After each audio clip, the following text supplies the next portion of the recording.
dollars in coverage for around $2 a day. It's all online. No medical exam. That's getethos.com. Sample rate is a 10-year term life policy for 35-year-old healthy, non-smoking male. Billed monthly. Honey, look, the hookers. They've moved off the highway and now they're all over the parking lot.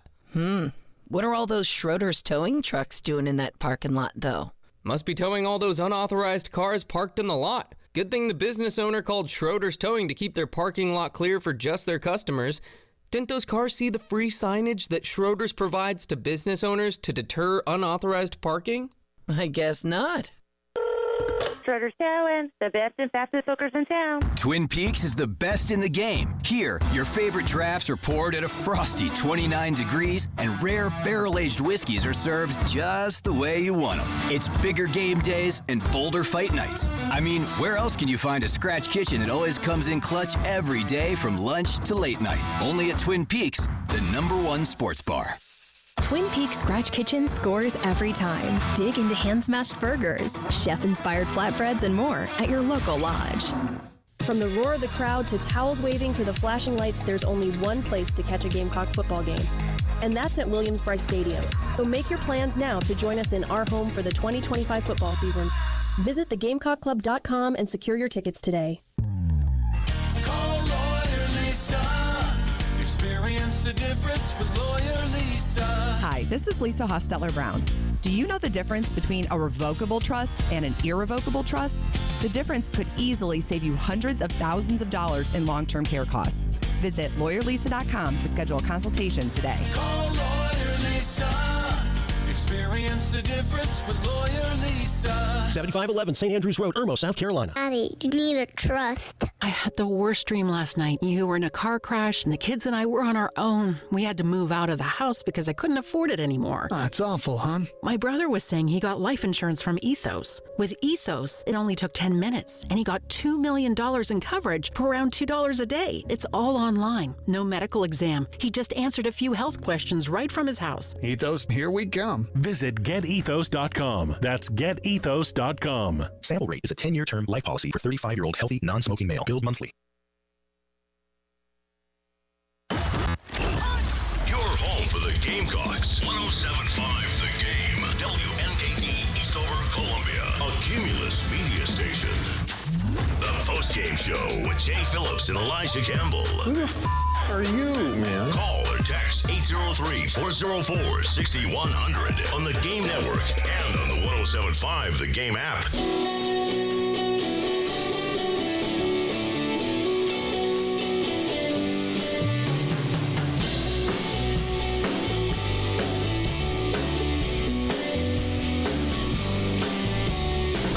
3 o'clock on a Tuesday. Welcome aboard the Postgame Show alongside Elijah Campbell. I'm Jay Phillips. Appreciate you being with us. We got a lot to get to on today's program. Coming up in just a few, the head football coach at the University of South Carolina, Shane Beamer, will join us live. Looking forward to talking with Coach on a host of things in the limited amount of time that we will have. We have, many of you know this now, we have a network that is growing across our state.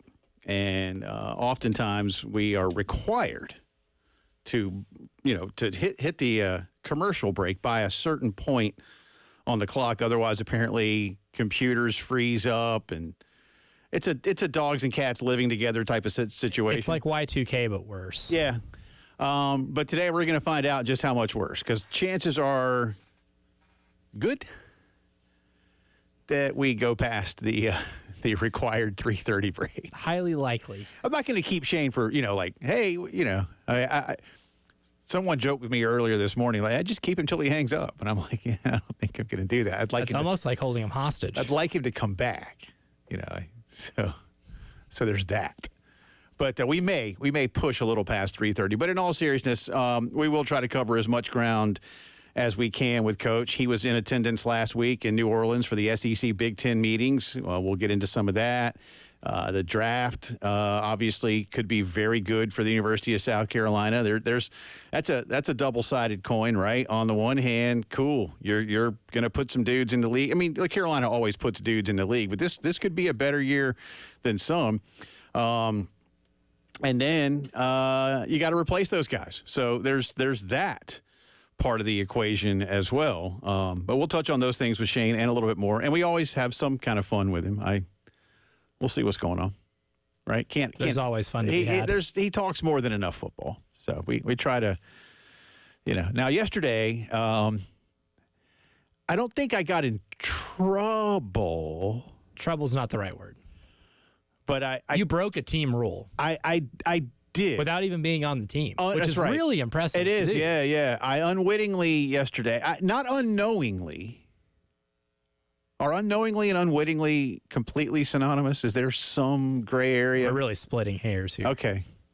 Well, yesterday when Coach Maneri was on, I did everything I could to set up a question about the Clemson rivalry without wanting him to answer anything or say anything about the Clemson baseball team in 2025. And I think he understood what I was trying to do, but it didn't matter. And he basically said, if any of my players hear this right now or get wind of it, I'm going to get in trouble.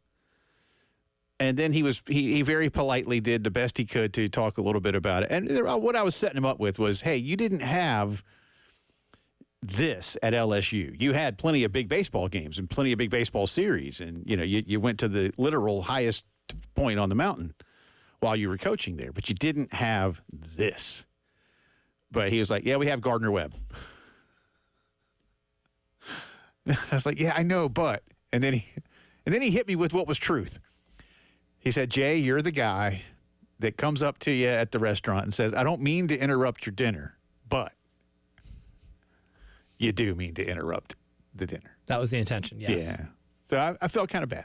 Honestly, if you weren't going to do it, I was going to do it. Yeah, Maybe I should have, because I wouldn't have felt bad at all. Yeah. So you know what, Coach? This is what we do around here. But next week, if it's 5:15 and we call and it just rings or it goes to voicemail or the number you have reached has been changed. Well, if they lose today, I might actually be concerned about that. Yeah. Oh man, don't do that to me. Don't do that to me. How you doing? I'm fantastic. It's a beautiful day. It is. Why aren't we outside? It's a really good question. We need. I'm still wearing my hoodie. Yeah, we have a I wouldn't say it's a beautiful courtyard area. I don't know what you call it. The breezeway. What is that thing back there called? That's a breezeway. Breezeway, right? Yeah. But we could set up out there and do shows on days like this. We should. We could. Yeah. I wouldn't want to do it out here just because people start honking their horns and whatnot. Yeah, that's rude. So someone's always going to try to do something. Yeah. But it is a nice day out here. We got a lot to do. By the way, real quick look ahead tomorrow on the program. Our good friend Seth Emerson of The Athletic will be with us. Seth is covering these SEC meetings. He's been writing a lot about how the SEC and Big Ten are approaching certain topics when it comes to expansion of the college football playoff or potential expansion of the college football playoff and the SEC scheduling and more. And so with the CIP meetings this week, after last week's SEC only and SEC Big, this afternoon be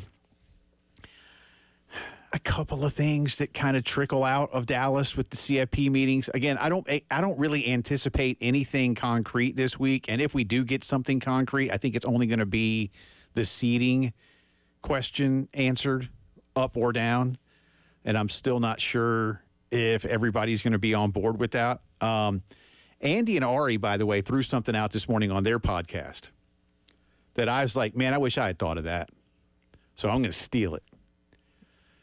I do love theft. Andy basically said, like Brett Yormark of the Big 12 could look for concessions in the basketball realm as much as he could the football realm. And what might those kind of conversations look like? Because Greg Sankey hasn't outright advocated for expansion of the basketball tournament, but he has. He has, yeah. I mean, when you throw it out there and you say it's not intellectually honest to dismiss the idea, that's a way of saying, hey, we're going to talk about this, whether you like it or not. This is my way of making you sound like an idiot for arguing against it. Yeah, he wants to expand it. To what degree? I know.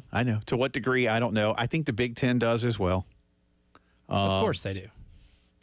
They don't have enough average teams that get bounced in the first week of the tournament. They don't. They need more. Yeah. So they need more. But could a basketball angle be included in a football discussion? Maybe. But I thought that was an interesting kind of sidebar there. But we'll keep you posted if anything comes out of Dallas today. Again, I imagine something comes out. Just little bits, a little trial balloons. I got meeting fatigue, man.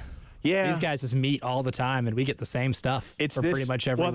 And like today, I saw somebody tweet out that apparently soon in Congress there's going to be yet another discussion in subcommittee on NIL. Oh, good. We haven't had enough of those. I know, and I'm like, y'all been doing that since COVID, and ain't none of them been productive. Yeah, nothing's happened. And not one nothing's thing. going to happen. Right, not one thing.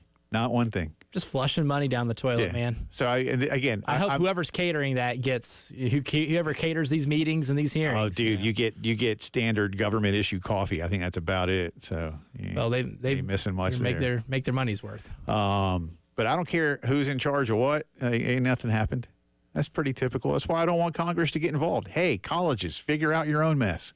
Right, you're big boys, girls. I mean, looking this out. Yeah, it's like that. Again, I always say it's like that line in Fletch. Oh, thank God, the police. When the police are there, they're not coming to help. Not even a little bit. Not even a little bit. They can't these schools can't even help themselves. Yeah, but they do love to meet. They do love to use the money that they get from the athletic departments to buy these very nice lunches and get to go to these really cool places. For once, have one of these things in the middle of nowhere. Right. Have one in Salina, Tennessee. Or where's Bonnaroo?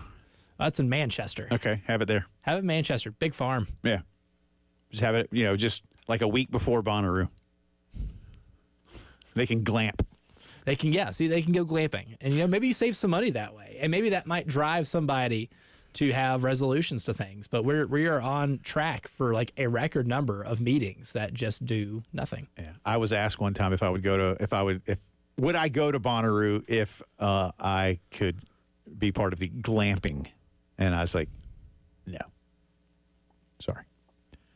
Well, see, the real Bonnaroo experience is going and camping. Yeah. That's the experience.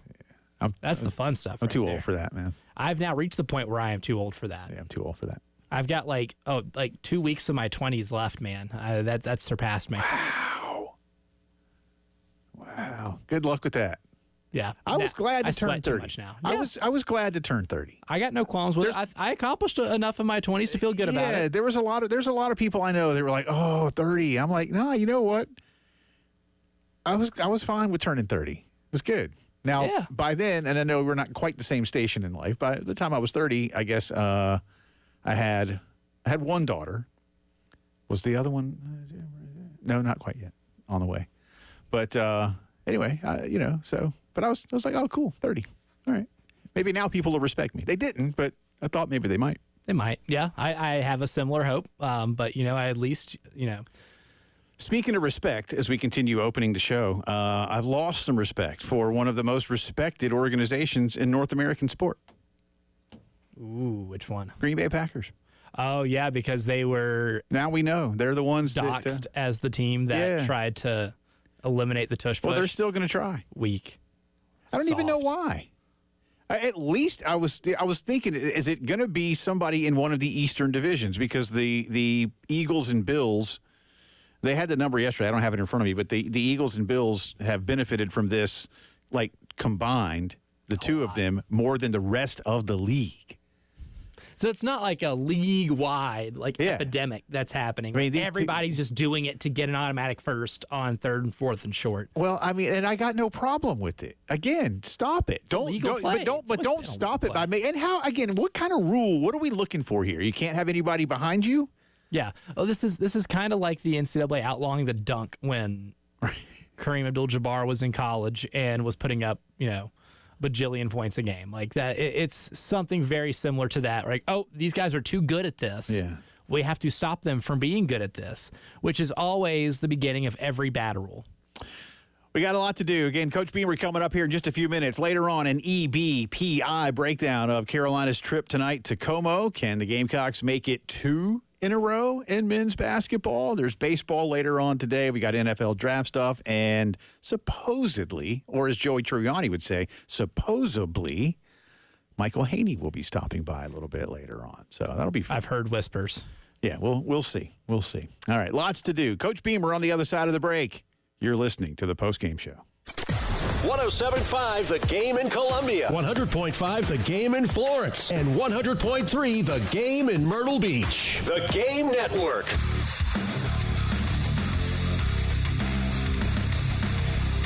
Everybody loves streaming till you have to pay for it. Just download the 107.5 The Game app and stream us for free. 107.5 The Game, broadcasting live from the Herndon Chevy Studios. You can save up to $20,000 on new Silverados. Stop by or shop online today and see how Herndon Chevy makes you smile. Together, let's drive. New Orleans is coming to Steel Hands Brewing in Casey on Saturday, March 1st, starting at 11 a.m. Come celebrate this free event Nolan style. There will be live music all day, beignets, a low country boil with giant jumbo shrimp, smoked sausage, potatoes, corn cobs, and the Steel Hands Secret Cajun Bay Hybrid Seasoning. Plus, they'll be bringing back their King Cake Golden Ale release. So grab your friends, wear your purple, green, and gold, and come party New Orleans style at Steel Hands Brewing, Saturday, March 1st. Langston Moore here, former Gamecock NFLer, author of the best-selling Gamecock book ever, the Justice Chicken series. But I'm here today to talk about Roofing All-Americans. That's right, Roofing All-Americans. With over 25 years in the roofing and construction business, Roofing All-Americans is the premier roofing experts when it comes to protecting you and tackling your toughest roofing needs. With our licensed and bonded and insured roofers, Roofing All-Americans wants to make sure they block and protect you from all the craziness that comes with repairing and replacing that roof. With our transparent pricing, prompt service, attention to detail, Roofing All-Americans is the premier roofing experts. The same things that made these guys All-Americans on the gridiron are the same things that make these guys the standard when it comes to replacing and repairing your roof. So give us a call today at 803-250-1395. That's 803-250-1395 or Roofing All-Americans, or check us out on the web at roofingallamericans.com. That's roofingallamericans.com. Powered by Integrated Media. The Game TV. Sponsored by Shepherd's Glass. For auto, home, and commercial glass. ShepherdsGlass.com. In Chapin and West Columbia. The Game TV. Sponsored by Shepherd's Glass. Hey, Daydreamer. Did we catch you thinking about your dreams? With Wells Fargo Premier, a team can help you plan for them. So let's imagine your biggest dream. Not the easy one, the one behind it. The one you work towards every day and every night. Can you see it? Then we can help you plan for it. Ready to start planning for your dreams? You can at wellsfargo.com/getpremier. At Angry Fish Brewing in Lexington, they believe in a simple philosophy. Drink what we can and sell the rest. Join them Wednesday through Sunday to experience some of the finest craft beers you'll find anywhere. Their year-round offerings include classics like Bomb Island, the refreshing Sunny Haze, and of course, the smooth Crescent Moon. You can always find these favorites on tap. And get ready for some new flavors and experiences that will tantalize your taste buds. So come on down to Angry Fish Brewing Company on Fabrister Lane in Lexington. Drink what we can, sell the rest. Are you a Gamecock fan that's looking for flexibility to attend the games you want without committing to season tickets? If so, the Gamecock Go Pass is for you. For only $20 a month, your Gamecock Go Pass subscription provides you with access to all non-conference football games, most men's and women's basketball and baseball games, and all softball, soccer, and volleyball games. Plus, you have the ability to add on tickets for conference football games and premier basketball and baseball games for an additional cost. To learn more and sign up today, visit thegamecockclub.com/go. Spring cleaning will be here before you know it. So now is the time. Call Zerorez Carpet and Air Duct Cleaning. Take advantage of their pre-spring sale and get 3 rooms of carpet clean for $119. And when you mention me, Bill Gunner at 107.5 The Game, you'll get a staircase cleaned for free. Schedule online, ZerorezColumbia.com. ZerorezColumbia.com. Zerorez, spell it backwards or forwards, is the right way to clean.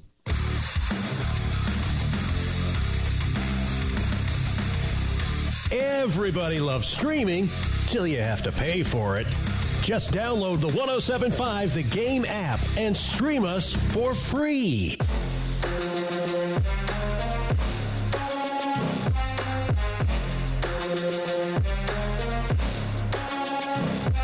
Postgame Show with Jay Phillips and Elijah Campbell on the Game Network and on the 107.5 The Game app.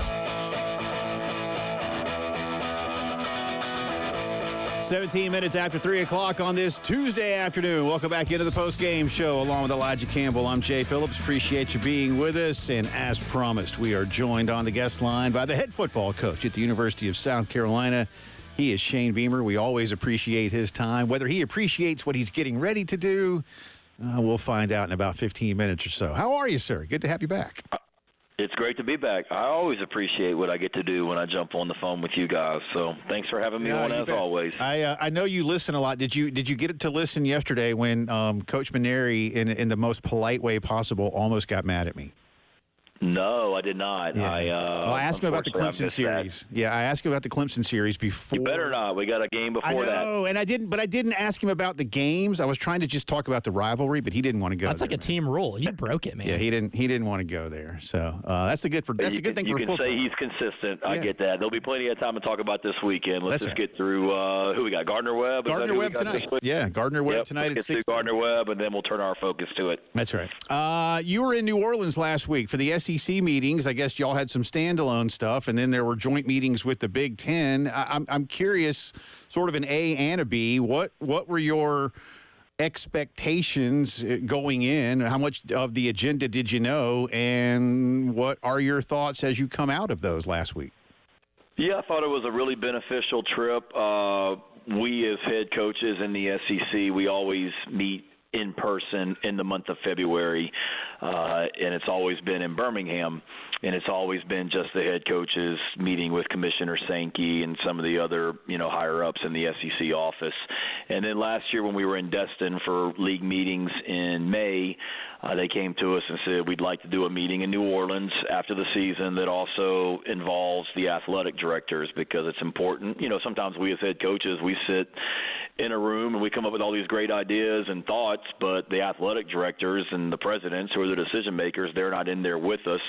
So Commissioner Sankey, and I'm glad he did, felt it would be beneficial for all of us to be in a room together. So we, Jeremiah Donati, our athletic director, and I, we flew down there the Sunday afternoon after the women's basketball game against Connecticut, and that night, head coaches had a meeting, just us and Commissioner Sankey, and then we did a dinner with the athletic directors, very relaxed, and was able to socialize with those guys and ladies. And then the next day was a full day of meetings where we just went in a room, and it was every head football coach in the SEC and every athletic director in the SEC, along with people from the SEC office, and spent from 8 a.m. until the end of the day, 4 o'clock or whatnot, just talking about every issue you can imagine, from transfer portal to NIL to revenue sharing to future scheduling to officiating, recruiting calendar, you name it. We talked about it, and I thought it was really beneficial and good to hear kind of where the ADs are coming from on stuff. I think they would say it's good to hear where we're coming from, and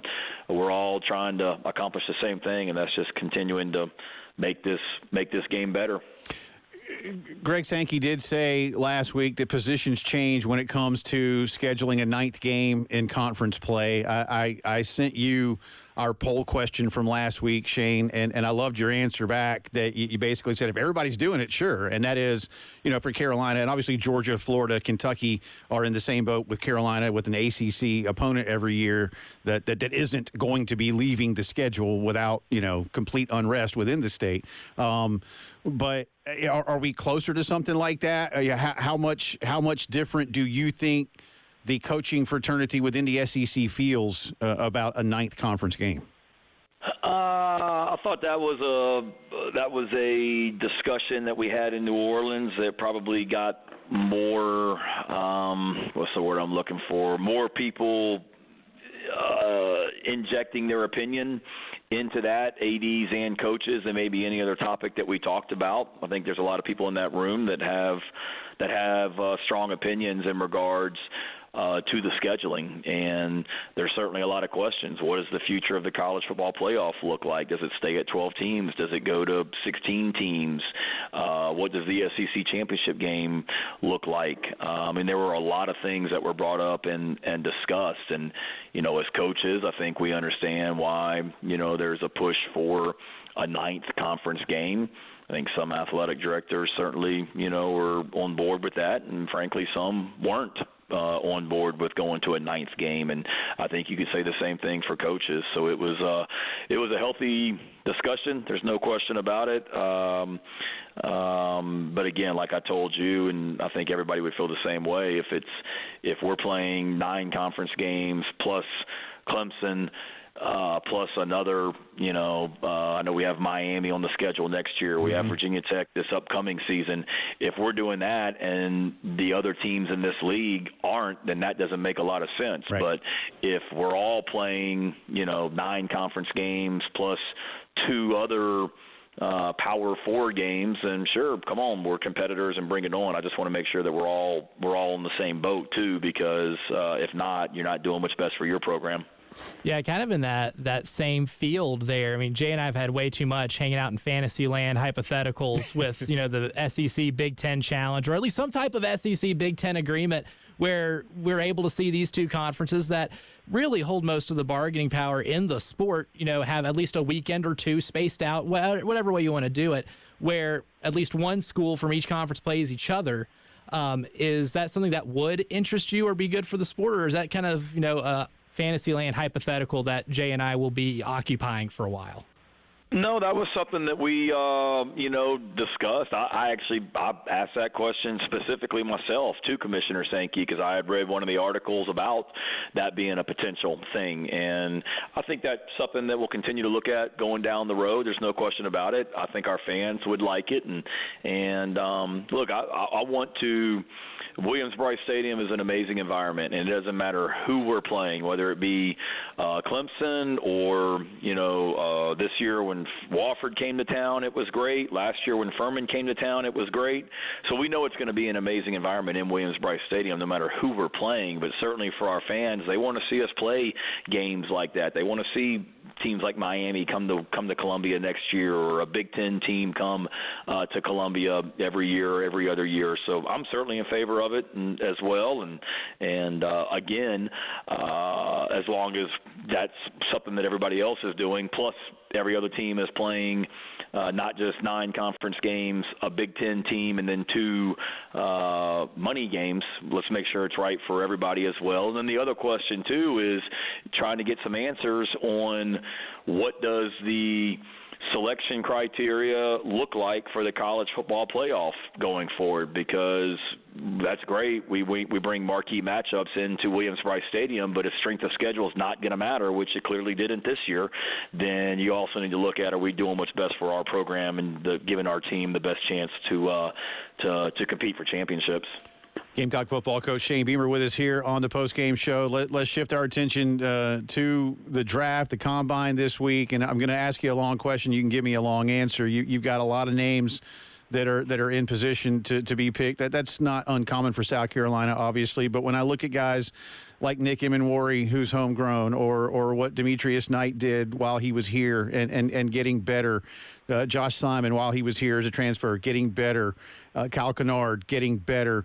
You're showing people, A, we can put you in the league, and B, we can develop you if you're somebody who's not necessarily the most heralded recruit. So what is this week like for you? And then, you're trying to fill those holes as well, I know, Shane, but this is a different kind of draft for Carolina football in my estimation because of how well you've developed so many of these guys. Yeah, no, it's really cool, and I appreciate you saying that. One, credit to them and the way that they worked when they were here, but certainly we're really, really proud of what our guys have accomplished, and that you've gone into some weekends of the NFL draft in the last few years since I've been back here as the head coach where all right, you may have 3 or 4 get drafted, but you're probably not going to have anybody get drafted until, maybe Saturday, and we'll see what happens. Or last year when Xavier Legette went in the first round. But it was a great thing, but to have 11 guys at the NFL Combine and then some other ones that aren't at the Combine that are going to get an opportunity with an NFL team. That's what it's all about, and that's why I love college coaching, is to be able to, bring young men into your program, watch them develop on and off the field, see them get their degree, then have a chance to go chase their dreams in the NFL. I mean, just today, Jay, walked in the training room, and there was Xavier Legette down in the training room just visiting with the trainers and getting some treatment, and, being able to have him come back after he did what he did. Here's a guy from the state of South Carolina that came here out of high school and accomplished his dreams. Or literally right before while I was on hold waiting to go on, Marcellus Dials back in town, and he just popped in my office. And to be able to see a young man like that from South Carolina, that went the junior college route but came back here, developed, and just had a great season with the New England Patriots, and to have so many other young men that are going to be able to do that this year, whether they came here out of high school and developed, guys like TJ Sanders and Tonka and Boogie, or guys that just were here for 1 year, whether it be Kyle Kennard, Rocket, D Knight, those guys like that. You're just so happy for all of them, and proud that we were able to help them achieve their dreams and chase their dreams here. Not to sound like a talking calendar here, but it's February 25, 2025. You're coming off a 9-3 season. February 25th, 2024, you're coming off a 5-7 season and a new look SEC and a schedule that was daunting the minute it came out. What's February of 2025 like for Shane Beamer compared to what February of 2024 was like for Shane Beamer? I think, honestly, very similar. Obviously, let's be real, it's different when you just won 9 and as opposed to 5. It's a different feeling, but at the same time, the hunger is still the same, and the drive to make 2025 even better than 2024 is as strong as ever. And that's one thing that we've talked about as a team this year is, we did some really good stuff in 24, but by no means are we satisfied. And our whole thing is taking this thing even farther in 25 than what we did in 24, and making sure our guys understand the work that went into 2024, and it didn't just happen. There was a lot of work and intentional moments to make that happen, and that's what we've got to be doing this year as well, and we're hard at work at that. We're last year at this time, February 2024, I knew we had a lot of leadership on our team. We had a lot of experience coming back on our team. We had an old football team. February 25 is a lot different because we're talented. There's no question about it, but we are really, really, really young. And that leadership that we had last year, so many of those guys, they're now gone. And the key for us right now is developing leadership and working really, really hard. Who are the leaders on this team? And last year you knew that, Debo Williams and Boogie Huntley and those guys and D Knight as he came on and Torricelli Simpkins and on and on and on, that those guys, they had a voice and guys were going to follow them. And we got guys like that right now, but it's just different. So it's a little bit certainly different from that standpoint, but a lot of similarities too. You're never satisfied, and by no means are we walking around the building looking at the trophies of games that we won last year or patting ourselves on the back about what we did. There's a great hunger to be even better in 2025. Kind of continuing with Elijah's question, Lenoris is on everybody's Heisman watch list, and it's legit. It's not some kind of pipe dream thing right now. To the same kind of thing, how different is that from the promise that you guys knew he showed when he was Spencer's backup to what he's done last year, and that progression? What's it like now? Like, dang, I mean, you were in Blacksburg when Michael Vick was doing his thing. I'm not trying to compare them directly, but there was a lot of hype. Yeah, it's different. I mean, you talk about, here's a guy that last year at this time nobody really was talking about, and if you looked at some of those preseason rankings of quarterbacks, most of them I think had him probably 16th in the league going into last season a year ago at this time, and now it's the complete opposite. So the great news is he's such a great young man. He's got a great humility about himself. He's very hungry and driven to work and get better, and he doesn't let that go to his head. But certainly it's something that's different because of the attention that's on him nationally, and his life has certainly changed in the last year, just in regards to, how recognizable he is and what he's accomplished. And he's got a great family and a support group around him for sure. But, somebody I was in my office literally before I jumped on the phone with you guys, and we were talking about the upcoming team, and I said, I'm excited because anytime you have a quarterback, you got a chance to be successful, and we certainly have a quarterback in him. And the great news is, Jay, I mean, you guys know this, y'all follow us extremely closely, obviously, is, he's just scratching the surface, and he continued to get better as the season went on last season, and he's just going to continue to get better throughout the offseason into 25. I really like, the relationship that he and Mike Shula, our new offensive coordinator and quarterbacks coach, have, and the way that they've been working, and really, fired up to see what's next for Lenoris and how he continues to grow as a quarterback and football player. All right, last couple of things, quick hits here for you. We got a hit on Twitter from Albert, and I'm going to agree with Albert on this. Can we, but that'll be y'all, all right, because I don't play.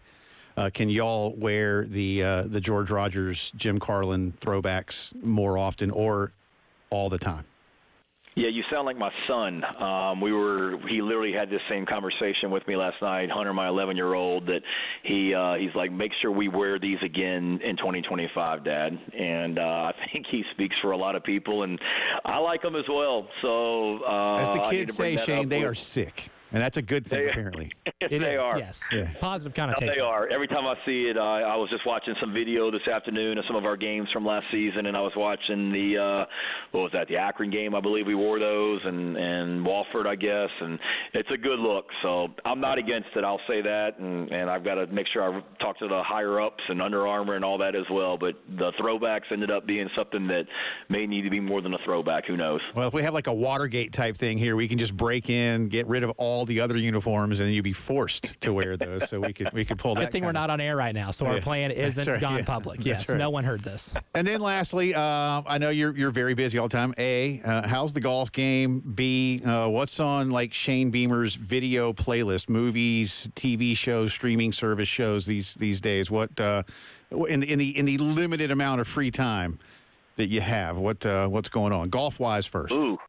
Good question. Golf-wise, very little other than just having the Golf Channel on in my office currently as I do this interview, watching Jordan Spieth get interviewed. So that's about the extent of it right now. I did get out a little bit more in January than in years past. Just the recruiting calendar made that a little bit more conducive. So I played a little bit in January and hit it decent, and haven't touched I think I've maybe played one time in February. So golf game's not where it needs to be.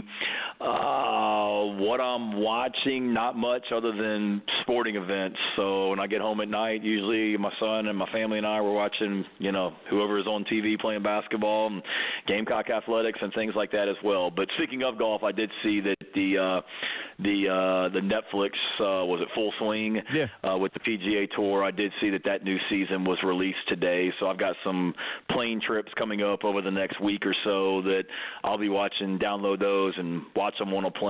So I will be watching that and get me ready for the SEC football version of our Netflix special that'll be released this summer as well, which is going to be really, really cool when that comes out. Yeah, we'll bug you to come join us one day over at Pro Swing. I'm telling you, you're going to love this place, Shane. I remember you telling me how good it was. It's cool, so I do need to get over there and check that out. I've heard great things about it. It's very sick. It's like the retro uniforms. That's right. Sick. Yeah, that's right.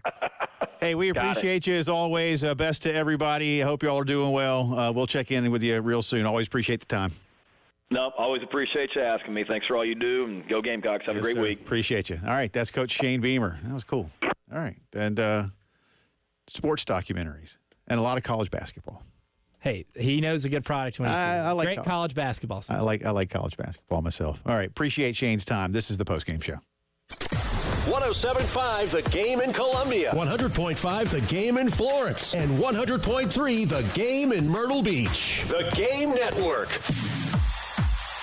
Here's what's on tap on The Game. Sponsored by Columbia Craft. Green Street in the Vista. Craft beer famously hopped. Tuesday, Lamont Paris and the Gamecock men go on the road to face Missouri. Pre-game, 8:30 p.m.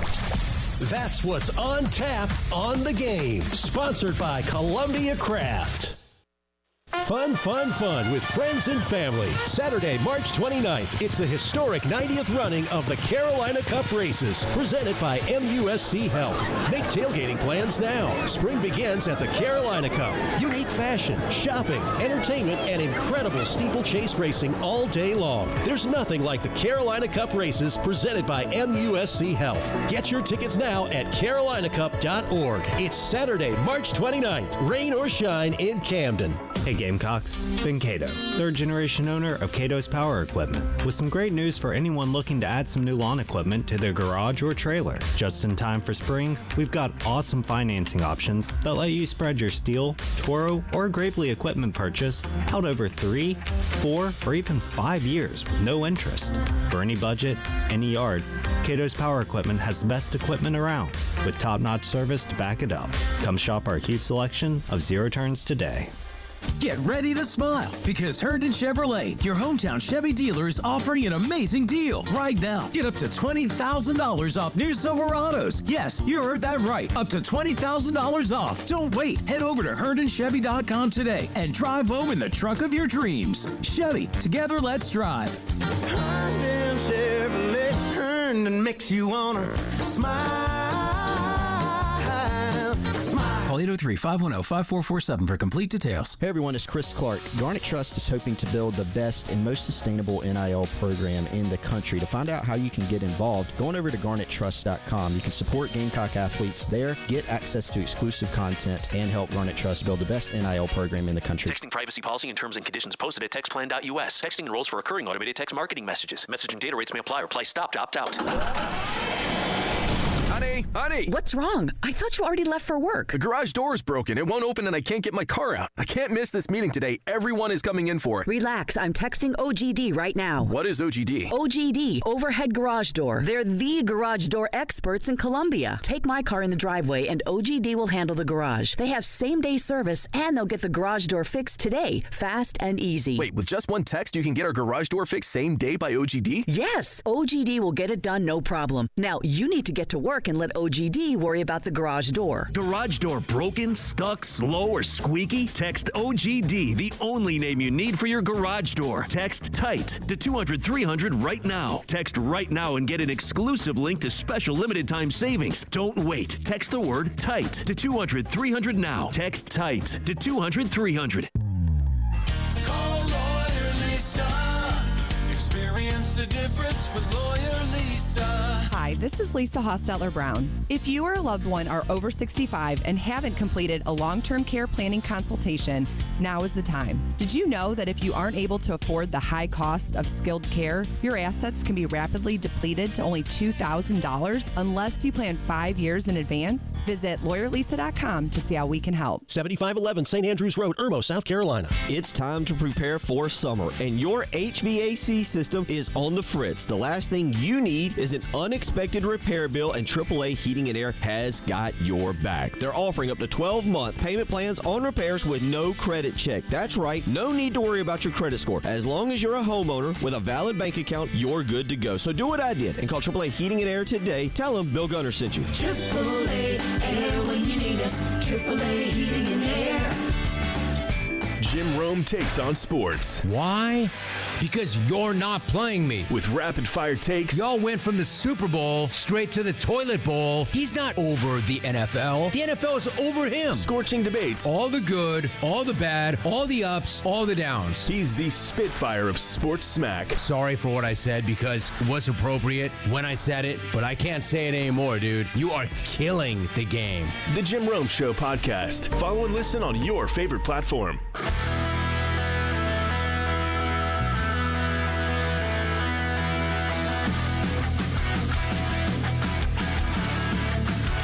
What You're Talking About, sponsored by Love Chevrolet on the Game Network and the 107.5 The Game app.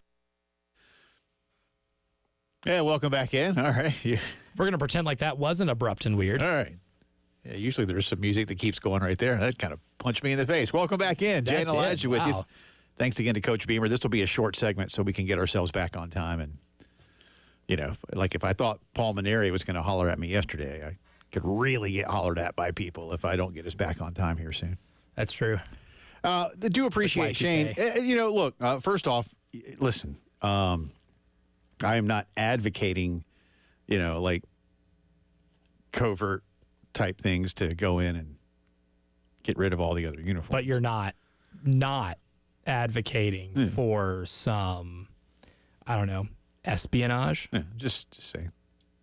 But I know a lot of people like, the all black look or even the all garnet look. I will time say, to time. I mean, there's a lot of cool combinations. I get it. The retro uniforms are the best ones. Okay, I think that might even be a commonly shared sentiment among the fan base. But my favorite thing about the South Carolina football program, and I've always liked this about the South Carolina football program, whether I have lived in this great state or not, is I've always loved the rotation of jerseys. You never know what you're going to get. Right. You never know what combination you're going to get on any given home game. Sometimes, it feels like a really big game when you're going all black. Yeah. Sometimes it feels like a really big game when you got the black helmet and the garnet jersey. You have many different combinations you can work with, even on the road. I love the road uniforms with the garnet helmet and the block C with the white circle. Yep. Love that. That's a very clean look. They have so many different looks they can go with on any given day, and there's not many teams in America outside of Oregon who can pull that off. Yeah, that have just tons of different ones because Maryland has different helmets, but they're very different helmets. And they're all ugly, yes. So they have a bunch of different, it's one thing to have a bunch of different outfits, right? Right. But when they're all hideous and you always go out in public looking like Dumb and Dumber in their suits, then I don't mind really the have a lot of ace outfits. You don't, and this Carolina program does. I don't mind the 80s, the one that says Terps. Those are nice. The early 2000s ones were clean. I call those the E.J. Hendersons, the Stephon Diggs, uniforms. Those are fine. I like those. Yeah, those are sweet. But then Under Armour didn't do them any favors. No, I get it. I get it. But appreciate Shane talking with us here. The development question too. I do think that's a big feather in the cap, and we're not always privy. I mean, this is more of maybe even a Chris and Wes thing with how a lot of the recruits, whether they're portal recruits or high school recruits, look at that. But this year is going to be a year where the University of South Carolina can absolutely say to a lot of those kids, look at what we can do for you. This is what we are here for high school recruits and transfer portal guys. Yeah. I mean, look at what Nick Emenwari was when he got here to South Carolina. Still very raw. Right. Was able to develop his skills and coverage over the course of 3 years, and the guy's going to be a day 1 or day 2 draft pick. Yeah. I've seen some mocks. Two mocks today, both have him in the first round. Yeah. Yeah. And that's significant. Did we think that was going to be Nick Emenwari 2 years ago? No. You probably had a clue that he was going to be an NFL player, but you weren't looking at it and saying, oh, that's already, a day 1 prospect. Right. And someone like Kyle Kennard and Demetrius Knight, really, I think we're already on some NFL radars. They're heavily on them after they made their profile skyrocket after a year here. I think when you talk about high school recruiting, saying, look at what you can do if you stay in our program for a few years, and transfer portal recruiting, where you have what I call the rentals, where you have them for a year, you can say, hey, look, you're already at this level right now. We can make you better. Come back on the other side of the break again. We'll have more. If you missed Jane, we'll have that for you coming up again in the 5 o'clock hour. But on the other side, interesting kind of double breaking news north of the border, not Canada. We'll explain when the postgame show returns. 107.5 The Game in Columbia, 100.5 The Game in Florence, and 100.3 The Game in Myrtle Beach. The Game Network. Listen to Gamecocks baseball on The Game. And if a Gamecocks batter hits a grand slam, you could win cash. You could win cash. You could win cash. You could win cash in the Palmetto Citizens Federal Credit Union Grand Slam giveaway. Go to 1075thegame.com and register. Brought to you by Palmetto Citizens Federal Credit Union and The Game. This is Andrew Bogish with a Sports Minute. Deservedly so, the Celtics and Cavaliers get roughly 98% of the attention paid on the Eastern Conference right now. But spare a thought today for the Pistons, who are on a 7-game winning streak for the first time in a decade. That's also the longest active run in the league, shared with those Cavaliers. And that hot stretch has Cade Cunningham and company 6 games over 500, comfortably above the play-in in the East. I'm Andrew Bogish.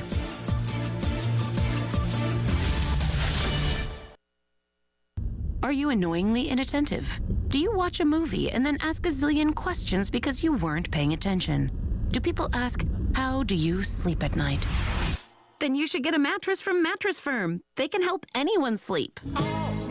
Mattress Firm's President's Day sale is happening now. Get a king bed for a queen price. Save up to $700 plus a free adjustable base with select Sealy mattresses. Get matched at Mattress Firm. Sleep at night. Restrictions apply. See store or mattressfirm.com for details. Still getting around to that fix on your car? You got this. On eBay, you'll find millions of parts guaranteed to fit. Doesn't matter if it's a major engine repair or your first time swapping your windshield wipers. eBay has that part you need, ready to click perfectly into place for changes big and small. Loud or quiet, find all the parts you need at prices you'll love. Guaranteed to fit every time. But you already know that. eBay. Things, people, love. Eligible items only. Exclusions apply. Our daughter Jessie loves playing detective. A clue. But since we discovered she has sensitive skin, we've been playing detective too. We thought the problem was our puppy. But it was actually our old detergent. Uh-huh. So we switched to Tide Free and Gentle. Tide Free and Gentle provides an excellent Tide clean, and it doesn't leave behind irritating residues like dyes or perfumes, so it's gentle on your skin. Case closed. If it's got to be clean, it's got to be Tide Free and Gentle. Drivers who switch and save with Progressive could save hundreds. With that kind of money, you could go big time. The next time you're out to dinner with friends, you can order the shrimp cocktail for the table. And maybe you'll realize it only comes with 4 shrimp after you've already given away 3, but that one shrimp will be so good. And if you switch and save hundreds, you could get shrimp all the time. Switch to Progressive and you could save big time. For shrimp.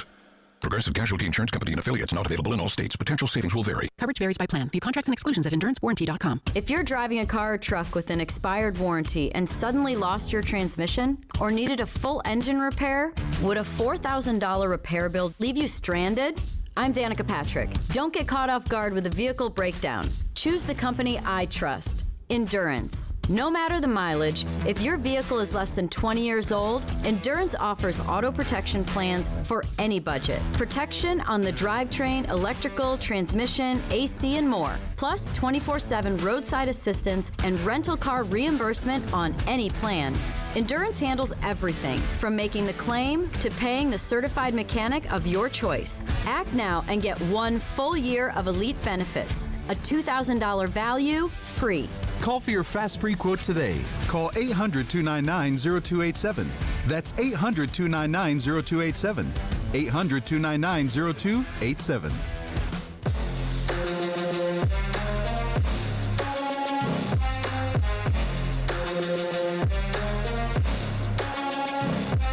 Postgame Show with Jay Phillips and Elijah Campbell on the Game Network and on the 107.5 The Game app.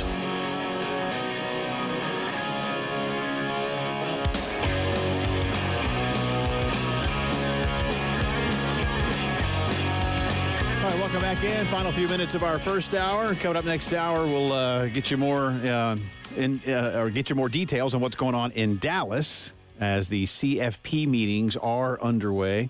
We'll touch on that for you, what we're expecting out of that. I think Michael Haney's going to be stopping by in a bit, so always fun to catch up with him. And we'll get into a few mock drafts. Again, Nick Immanwori features prominently. He's the only Gamecock that we've seen today, at least, in the first round. But he is in 2 very prominent mock drafts. So I've seen TJ Sanders throughout the draft season. I haven't looked at it any since like last week. What was as intriguing to me was that these 2 mocks that we're going to look at have 2 different number 1s. Ooh, interesting. Those are my favorite ones. Yeah. My favorite mock drafts. I agree with one of them, and I disagree with the other one. Does one involve the Tennessee Titans trading the pick or taking a quarterback? I don't want to say. Okay, that's my hypothesis. Yeah, but we'll get into those things for you in just a bit. A couple of things going on up in Chapel Hill, to the surprise of many. I don't say that to be ugly. The basketball. Hard to try to get to it here. The basketball program and Hubert Davis, of the school at least, and Hubert Davis have agreed to extend his contract through the end of the 2030 season. The deal was officially signed actually in December, but they have waited on announcing this. I'm not sure why. It says, this is Brendan Marks of The Athletic, Davis and Athletics Director Bubba Cunningham signed the deal on December the 4th. The same day, Alabama went to Chapel Hill and won by 15 points. Should Hubert be fired before the end of the season, his buyout would only be for his base salary multiplied by the number of years remaining. That base is $1.25 million. He will earn $1.7 million in supplemental income this season.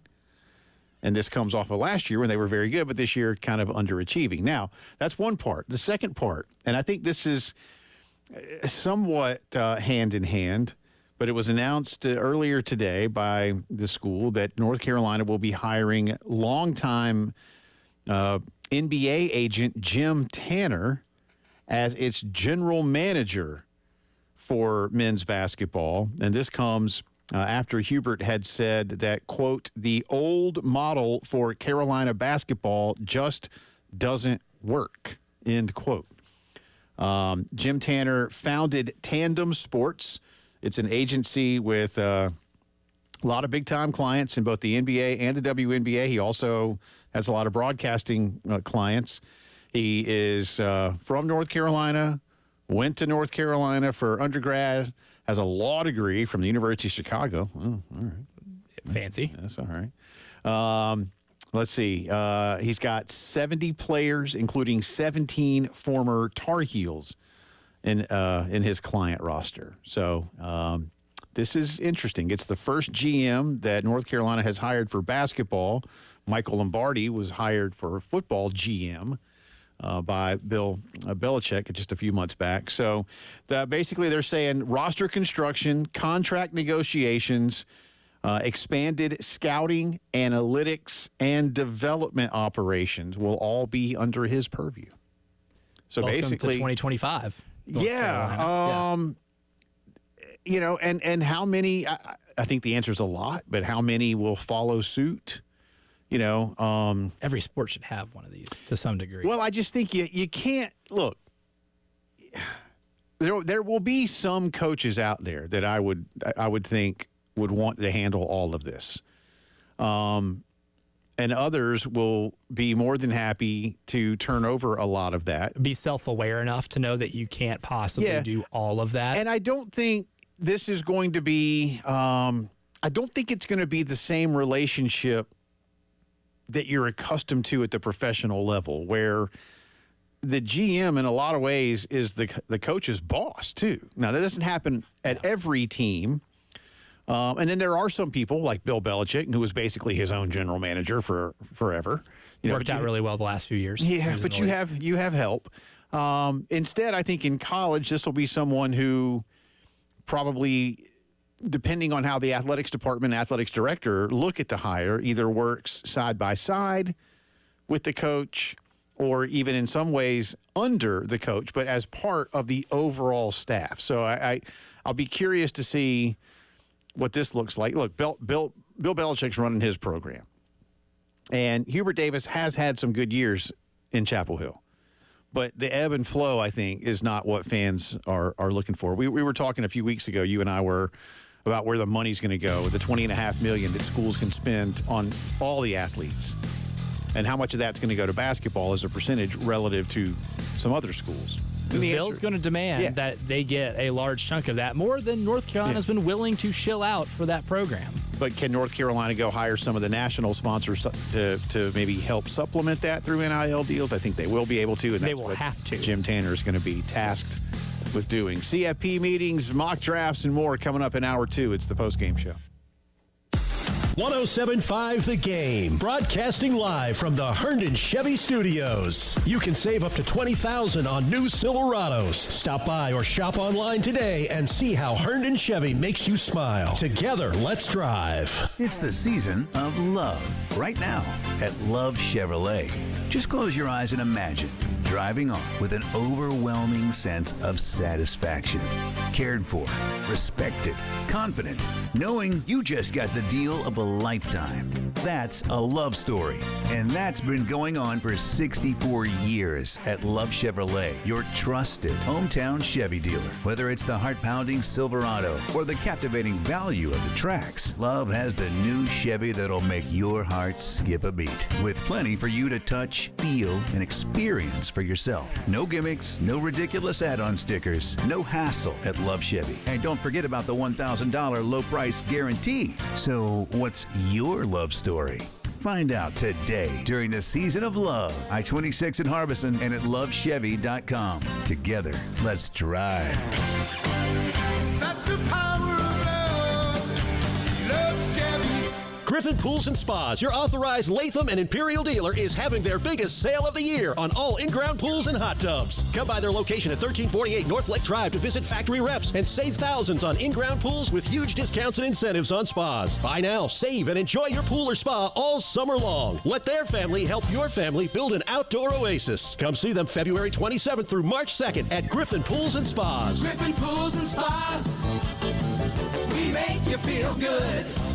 Personal injury lawyers are everywhere, and they come in all shapes and sizes. So how do you choose? I'm Michael Jeffcoat. I grew up in South Carolina. I went to school here, I met my wife here, and together we opened the Jeffcoat firm right here to help our community get the support they deserve. Over the last 25 years, we've won millions of dollars for injured accident victims right here in our home state. We believe that local is better. And you deserve better. Responsible attorney is Michael Jeffcoat, 1333 Main Street, Columbia. What's up, Gamecocks? Ben Cato, third generation owner of Cato's Power Equipment.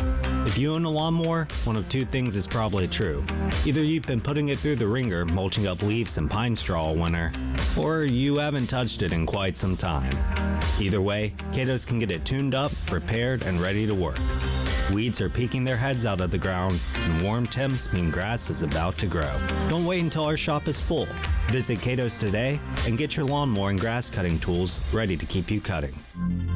Taxes was not knowing your full financial picture. Now Taxes is getting and maximizing your refund all in one place. Credit Karma, where a TurboTax expert can do your taxes for you. They'll get you the most money back, guaranteed. Then you can do more with all that money, all in Credit Karma. Now this is Taxes. Intuit Credit Karma with TurboTax. Get started today. See guarantee details at turbotax.com/guarantees. Experts only available with TurboTax Live. Start your spring cleaning early with Zerust Carpet and Air Duct Cleaning. For this month only, mention me, Bill Gunner at 107.5 The Game, and you'll get 3 rooms of carpet clean for $119 plus a free staircase. Book online at ZerustColumbia.com. 10 years ago, who could have predicted what the internet would bring? Streaming videos, voice assistants, smartphones, smart homes, work from home. But here we are, wondering what the next 10 years will bring. Whatever it brings, Lumos 100% fiber optic internet is ready with incredible speeds and reliability. So you can do more and be more than you ever thought possible on the internet built for the future.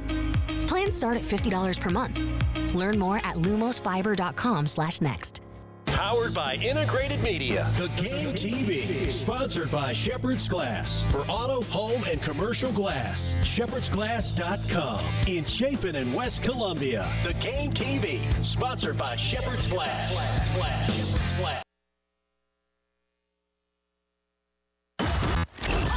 Your home for the Gamecocks. 107.5 The Game. WNKT Eastover, Columbia. A Cumulus media station. The Postgame Show with Jay Phillips and Elijah Campbell. Who the are you, man? Call or text 803-404-6100 on the Game Network and on the 107.5 The Game app.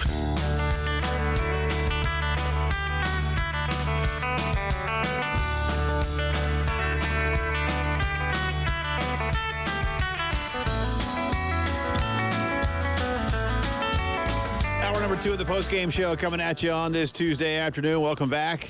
Alongside Elijah Campbell, I'm Jay Phillips. We appreciate you. Again, appreciate Shane Beamer's time last hour. If you missed it, Elijah will have that up for you on the podcast page, on the app, wherever you find our stuff, YouTube channel. YouTube channel. And Just go to the YouTube channel. Okay. Go to the YouTube channel, Elijah says. He's in charge. I'm just sitting here talking. I'm just following orders. Yeah, but whose? Your own. Not mine. I mean, in this case, not necessarily so. And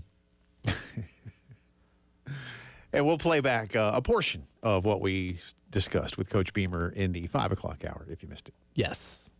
The 5:15 segment. We'll play it back for you. You know, so the CFP meetings are happening in Dallas this week, and a lot of agenda items. As we talked about a bunch, we don't know that a lot of things are going to be decided, in any kind of long-term definitive way this week. In fact, the one thing that most people seem sure of is some type of decision on seeding for this coming tournament in 2025. Because beyond that, everything else is sort of still up in the air. But it needs to be decided upon soon enough. But the 2025 stuff has to be unanimous. And is there going to be some level of unanimity for this if it means less money? What's in it? What's in it for the people that vote for it if they think last year's version was better for them? And what I mean by that is Boise State and Arizona State got guaranteed money for making the quarterfinal automatically, more than they would have gotten if they had just made the tournament. So in that respect, I get it. I'm on their side there. Like, hey, whoa, hold up. Why am I agreeing to this? Like, are the against odds your best interest? Never vote against your best interest when it comes to the playoff. The odds are probably I don't know. The odds are probably against both the Mountain West champion and Big 12 champion being top 4 seeds again. I don't honestly, Elijah, I don't know enough about what Boise's roster is going to look like. I do know that they are losing one of the most dynamic tailbacks of the last quarter century. Hey, Dirk Cutter has been pretty vocal about the efforts of some P4 schools that were, let's just say, DM diving during the season in regards to their players. I'm not just talking about asking them out on a night. I'm glad I finally know what that means. I am too. I'm glad I didn't have to explain that to you, because I was worried when I threw that analogy out there I might have to explain that. Actually, you know why I know what that meant? It's been a few years that I've actually known, because it's in a Lizzo song. You listen to Lizzo? Lizzo's an American treasure, my man. I would not have pegged you to be a Lizzo fan. I'm not a huge. My daughters are. My wife and daughters went to see her in Atlanta 2 years ago. Okay. Oh, they're big fans. And you didn't go? I had an opportunity, and I thought that would be better for them to have girls' night. Okay. Well, very self-aware of you. Yeah, my wife bought 6 tickets, but they took a friend. One of my wife's friends went. Yeah, they had a blast. A Lizzo show would be a lot of fun. Stayed at the Omni and went to dinner somewhere, and she was in the arena, and it was great. So they just had to walk across the street. Interesting that your array into DM diving came from a Lizzo song. Yep. Mine came from experience, good sir. Lived it. Hey, those days are gone for me, man. Gone for me too. we didn't have a DM when I was coming up. Somebody left me a message on my machine at my house. People, I could get awkward. Voice message. I could get diving. awkward. Yeah, I'm sure it could. But those days are over. Been a while. Yeah, feel Been a that. while. Let's move on.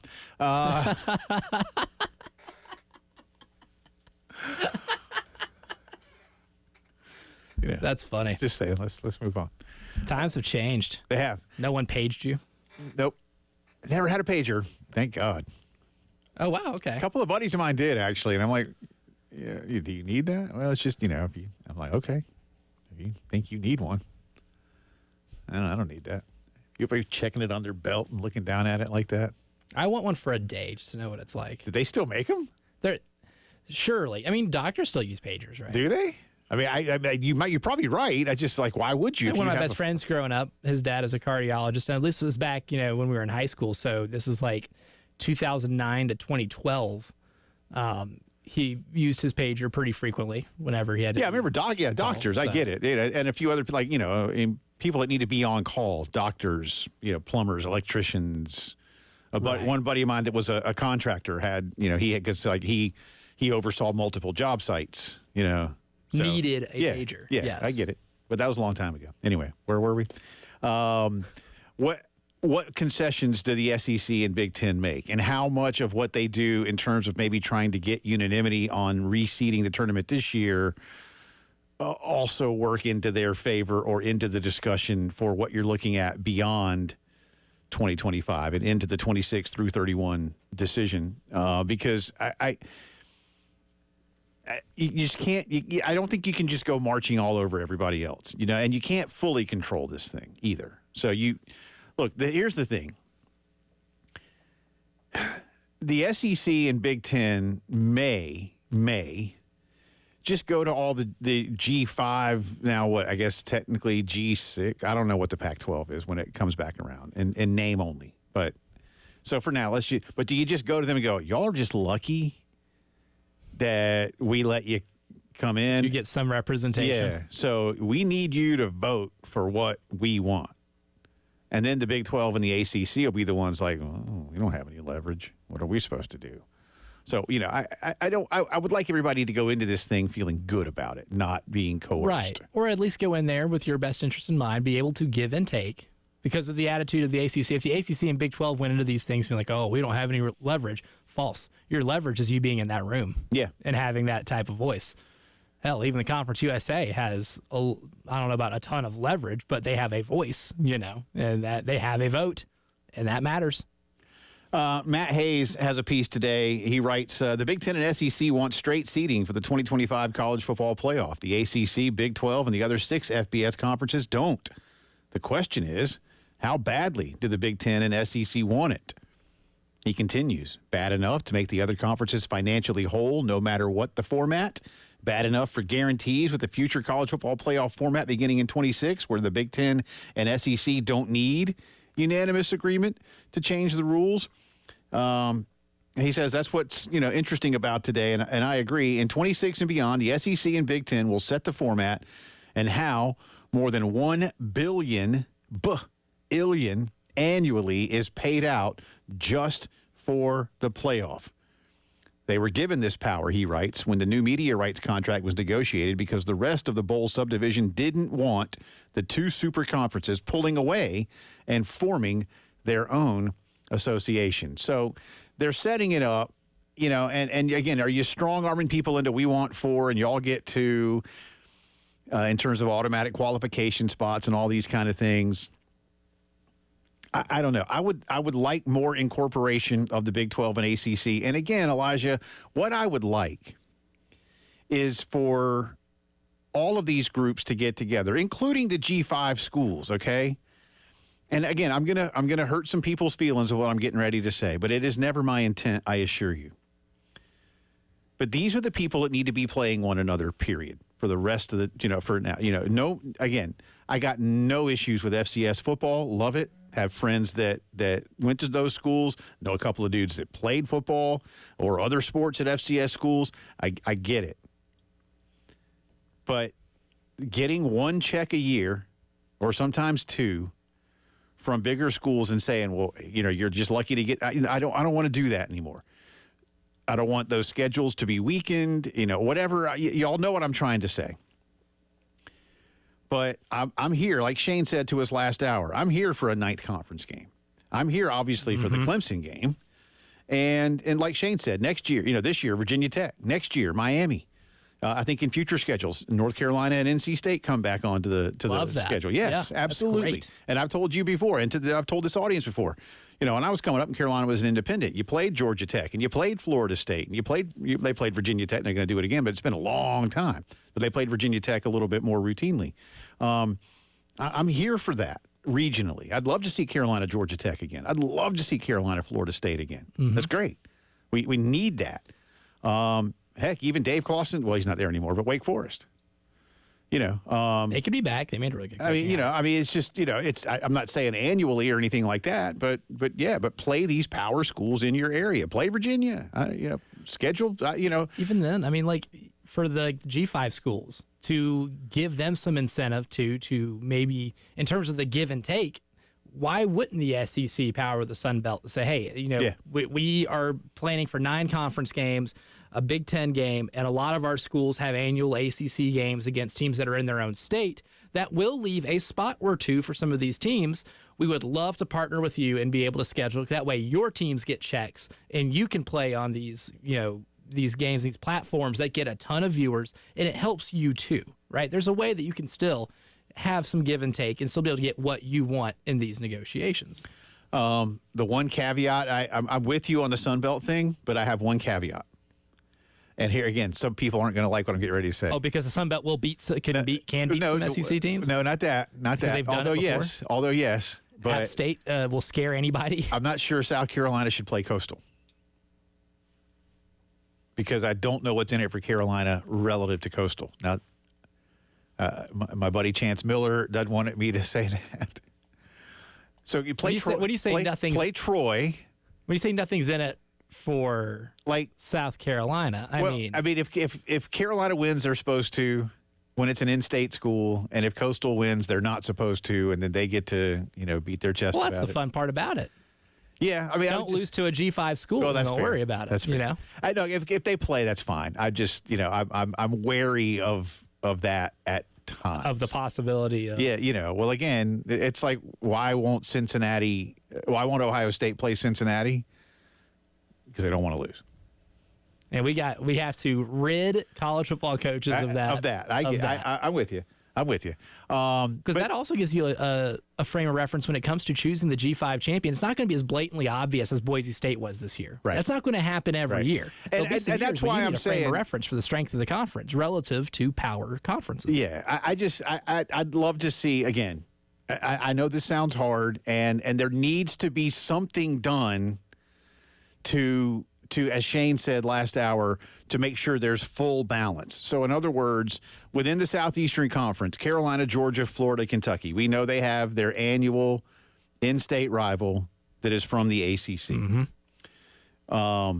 So that, and again, those games aren't going anywhere. The only one that might have a chance of going away is probably the Louisville, Kentucky game, and I don't think it's gonna. I'm not predicting it, but the backlash would be immense. Yeah, but if one of them went away, I could see that one going away. Mark Stoops is already on thin ice with that fan base. He would not be very popular at all with the fan base if he forfeited the Louisville series. Yeah, but Carolina, Clemson, Georgia Tech, Florida State are going nowhere, and they shouldn't. But a ninth conference game plus another power game somewhere, like for the Alabamas and LSUs and Auburns that don't have that kind of game where the in-state rival, or at least for LSU, there's just God bless them, they don't really have a annual just rival, do they? They don't. They just have a lot of schools they don't like, which is kind of cool. But anyway, the point is they need to play somebody. LSU, play Baylor, TCU, Houston, Kansas State. I don't know. A lot of good rotate schools those. Oklahoma within State. proximity to Baton Rouge. Yeah. Make sure those games are on there. In addition to a Big Ten challenge, is my point. And instead of playing McNeese State or any other school in the Southland Conference, play Louisiana Tech. Yeah. Play Louisiana Monroe. Lafayette. Play Lafayette. I mean, you have a lot of schools that do play G5 football in Louisiana too. There's a way that you can really strengthen the camaraderie of the FBS by being able to play each other and help another conference out to be able to get them to do what you would want them to do in the type of meetings we're talking about now that are taking place in Dallas. So, again, those are some of the things that are being discussed. The concessions, what's in it for the Big 12 and the ACC, and to a lesser degree, but still importantly, to the Group of Five when it comes to the SEC and the Big Ten wanting to kind of just, steamroll over everything, or so it would appear to some. Because I don't think that's good for anybody. Oh, and they already have. To a large degree, they have. The reason they only have 2 votes compared to everybody else's, and it's an uphill battle to get those concessions, is because of what you did to kill some of the leagues around them. You're listening to the Postgame Show. 107.5 The Game in Columbia, 100.5 The Game in Florence, and 100.3 The Game in Myrtle Beach. The Game Network. The Game Roadshow, sponsored by Schroeder's Towing, the best and fastest hookers in town. The Halftime Show with Terry Ford and Tyler Head will be live at Griffin Pools and Spas, Thursday, noon to 3. On the Game Network and on 107.5, the Game app. 107.5 The Game, broadcasting live from the Herndon Chevy Studios. You can save up to $20,000 on new Silverados. Stop by or shop online today and see how Herndon Chevy makes you smile. Together, let's drive. Hey, is a new set of wheels in your future? Well, in my estimation, no better place than your local Palmetto Citizens Federal Credit Union to finance that next vehicle. They offer some fantastic low rates on new to 2021 models. They've got some fantastic options for older vehicles as well, maybe for that younger driver in your home, right? You know what I mean. All of them come with no payments for up to 90 days. At least many plans do. They can also finance over 100% of the retail or purchase price on those new to 21 models. And they got some fantastic coverage and insurance options dealerships simply cannot beat. So shop all around the Midlands for that next vehicle. Then check with Palmetto Citizens before you finance anywhere else and see how much you can save. And speaking of all around the Midlands, there are 14 very convenient locations in our area, and you can always apply online for this and many other banking needs at palmettocitizens.org. Achieve your potential with Palmetto Citizens. Sponsored by Metz Plumbing. If you got a problem, it just won't quit. Just won't quit. And you need a plumber to make the trip. Metz Plumbing, MetzPlumbing.com. Quietest dishwasher in the land. Like a Bosch. Dishes drier than the desert sand. Like a Bosch. Wash the dishes like a Bosch.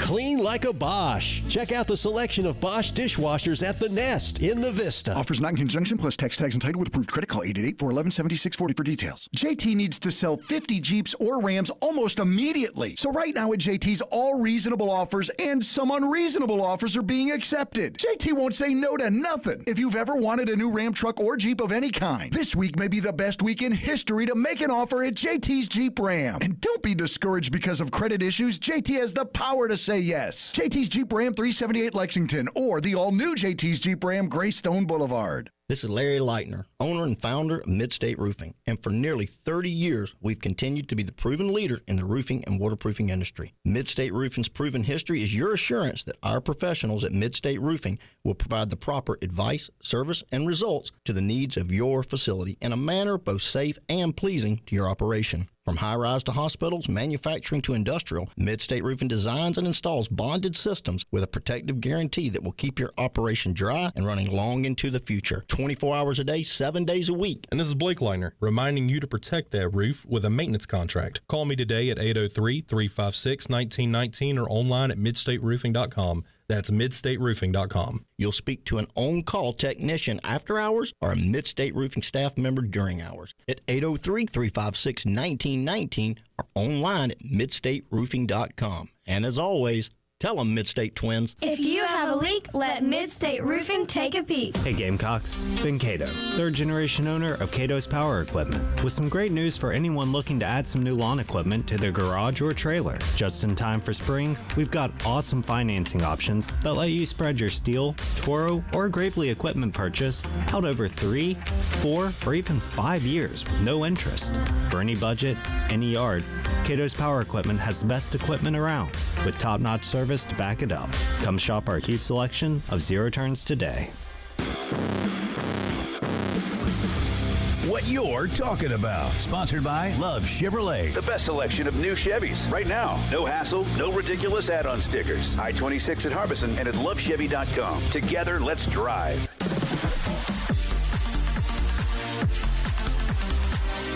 Hate paying for streaming? Well, the 107.5 The Game app is free. Yes, free. Just download the 107.5 The Game app.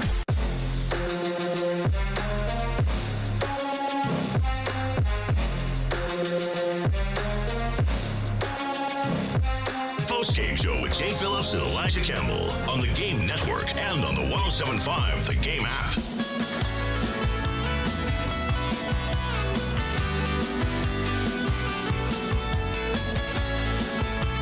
Welcome back in. It's the post-game show here on this, what is it, Tuesday? Tuesday afternoon. He's Elijah. I'm Jay. Does anybody really know what day it is? No. We're time or whatever else. Michael Geddes hit me, Integrated Media Zone. You get hit a lot. Yeah. People are violent. Yeah. Twice. He heard us just talking about the fact that I learned about, like DM diving? Yes. The art of DM diving? Because of Lizzo. And so he texted twice, Lizzie, and then he finally got McGuire? Lizzo, and it's like, he said autocorrect was doing it. He tried it like 3 times, and it kept auto-correcting him no matter what he tried to do. Yes, I do enjoy some Lizzo tunes, yes. And again, I think Lizzo is an American treasure. She's got some jams. If you want to see something fun, Lizzo's What's David Letterman's? Oh man, I'm just talking about the day drinking with Seth Meyers. Yeah, turn the microphone. Yeah, have you talking about day drinking with Seth Meyers? Have you seen? I have that? not. Is she on that one too? Yeah, she is, and that's probably funnier than what you were about to say. Okay, well, just to be honest, the one she's on with Letterman on my next guest. What is it? My next guest needs no introduction. That's the name of the show. That's his Netflix show, right? Yeah. Well, see, that's a nice, real deep dive thing. I love. If you want to see some absolute silliness, day drinking, sure. Day drinking with Seth Meyers. Yeah, a little segment that he. Those are the dulcet tones of one Michael Haney, by the way, who didn't just come in here and just scare the crap out of you with a third voice. Hi, everybody. Nowhere. Sorry, we should have just gone as long as we could to see if anybody notices that there was even. Why is there someone else talking? That's not Jay or Elijah. Speaking of needing no introduction, I just started talking. You did. Well, our next guest needs no introduction. That's right. Yeah, I told Michael, I was like, dude, I don't invite you to come on, but I mean, you do have to wait. You have to wait to be introduced. Well, I know, but what am I doing here again? I don't know. You showed up. I just told you to come on by. Man. That's up to you. I'm here. I was like, so what are we talking about today? You're like, come in to the studio. We were talking football, but then let's have some laughs. It'll be nice. Yeah. Come out to the coast. Jay's going to talk about how he learned DM diving again through a Lizzo song. However many years ago that was. You're way past sliding in. You're just going straight into the diving. I don't know, man. I don't know. Yeah. Cannonballing in there. So this is my favorite part of knowing Jay for 20 years that I have. Is this the moment right now, dear listener, that Jay gets incredibly embarrassed? It's more than 20 and his face gets about 8 shades darker of red because he doesn't know what to do or where to go with this conversation right now. It's awesome. That's right. I love you for it. Thank you. It's a staple of the program, and sometimes I will intentionally make it a little more uncomfortable just to yield this result. Oh, it works. But again, I'm self-aware enough to know that it works. I mean, what am I going to sit here? We're not going to have a whole hour talking about sliding into someone's DMs on a. Well, it's always a dangerous game. One should always consult. Hey, the summer's coming up, man. You might as well go ahead and start banking that one and look forward to. Sure. I'll just let you have this conversation on how things went the next time you speak with Mrs. Phillips, and then see how that works for you. Okay. I mean, I don't know if it might go okay. It might not. I don't know, man. Well, I think the shade of red your face became whenever we brought the topic up should be enough for her to clear the conversation. Yeah. That's fair. Now, if you said, I know all about that, now we are entering uncharted territory in a position you really don't want to be in. I had to ask. But I mean, look, it's good to learn things. Yeah. And I'm like, I don't know what that, why is that a thing? And they're like, oh, I get it now. Okay, thank you. You played it well. Yeah. Yes, you played it as you should. That's right. How you doing? Good. Yeah? Good. You sure? Yeah. Well, it's good to see you. No complaints. And glad you came in. Yeah, I'm glad I'm here. Appreciate it. And that's it. So, yeah, that's all. Kind of like a time traveling thing. I just showed up in another space. I'm like, what am I doing here? Yeah, that's all I got. Now, we were talking about the college football playoff meetings. I don't know where this is going to go, and I what was the focus today? What was on the agenda today? Well, I think today, I think they're probably going to go somewhat chronologically. I think they first want to just get the seeding redone for the coming tournament, and then they'll worry more about what the longer term. We're going to get rid of automatic conference, the highest ranked conference champion. No. Yes, buys. Yeah. Yes, yeah. You're still going to have the 5 highest ranked conference champions get into the field, but we're just going to seed them a little bit differently. They'll be seeded according to rank. Like Boise State's not going to get a pass into the next round. No, they won't get it. Yeah, like Boise. Yeah, Boise and Arizona State last year would have been the 9 and the 11, right? Clemson would have still been the 12. Yeah, Clemson would have still been the 12. Boise State, I believe, SMU would have been 11. And was SMU? They still would have been with SMU would have been 11. I think Boise State would have been 10. Okay. So I do think Boise State, and that's why SMU played Penn State. Okay. Yeah, that sounds right. But and who Clemson played Texas? They played Texas. Yeah. It was the number 5. That's right. So I think that's the number one situation to look at is just fixing that. But what's in it for the Big 12 and the G5? I think that's the big question. And the answer right now is kind of like less money, which is not really a selling point. Is it on the topic of discussion to go to 16? try to revisit the look in the contract within the next couple of years? I think that will be discussed this week. I feel like there's still going to be incremental. I think from what I've read, enough of what I've read tells me that the lure of a bye is still something they want to dangle and still something that they believe adds value to conference championship games and to being your conference champion. Right. But instead of having 4 of them get something now, again, last year, a little too artificial is basically what they're saying. Yeah, last year, I mean, I think the mistake that a lot of people are making when having these discussions is assuming every year is going to be like 2024 when the entire football season, we were comparing to 2007 because of the twists and turns and the different amount of number ones we had and the idea we were going to have a 2-loss champion for the first time since 2007. Right. Like, it was a very unpredictable football season. It's not every year is not going to kind of wield these results. We have to leave it and understand that it's a unique situation. So, because, look, I'll say personally for me, I would love to see us get to 16. I think it just gives you more of an opportunity. But I'm also on the same side of I would like to see 12 go for a while. I'd like to at least, to your point, we saw what happened this year. Let's see what this coming season brings. Let's get like 3 years of data points. That's the fun word, right? 3 years of data points and see how this thing really shakes out. But I could definitely, in the interim, while keeping 12, getting rid of the automatic buys for the conference, the highest ranked conference champs. I think definitely has to go. Last year, if you had done it the way that the SEC and Big Ten are proposing, then guess what? The top 4 would have been 2 SEC schools and 2 Big Ten schools. So that it benefits them. And then again, you are into the quarterfinal automatically. You are guaranteed an additional $4 million per school.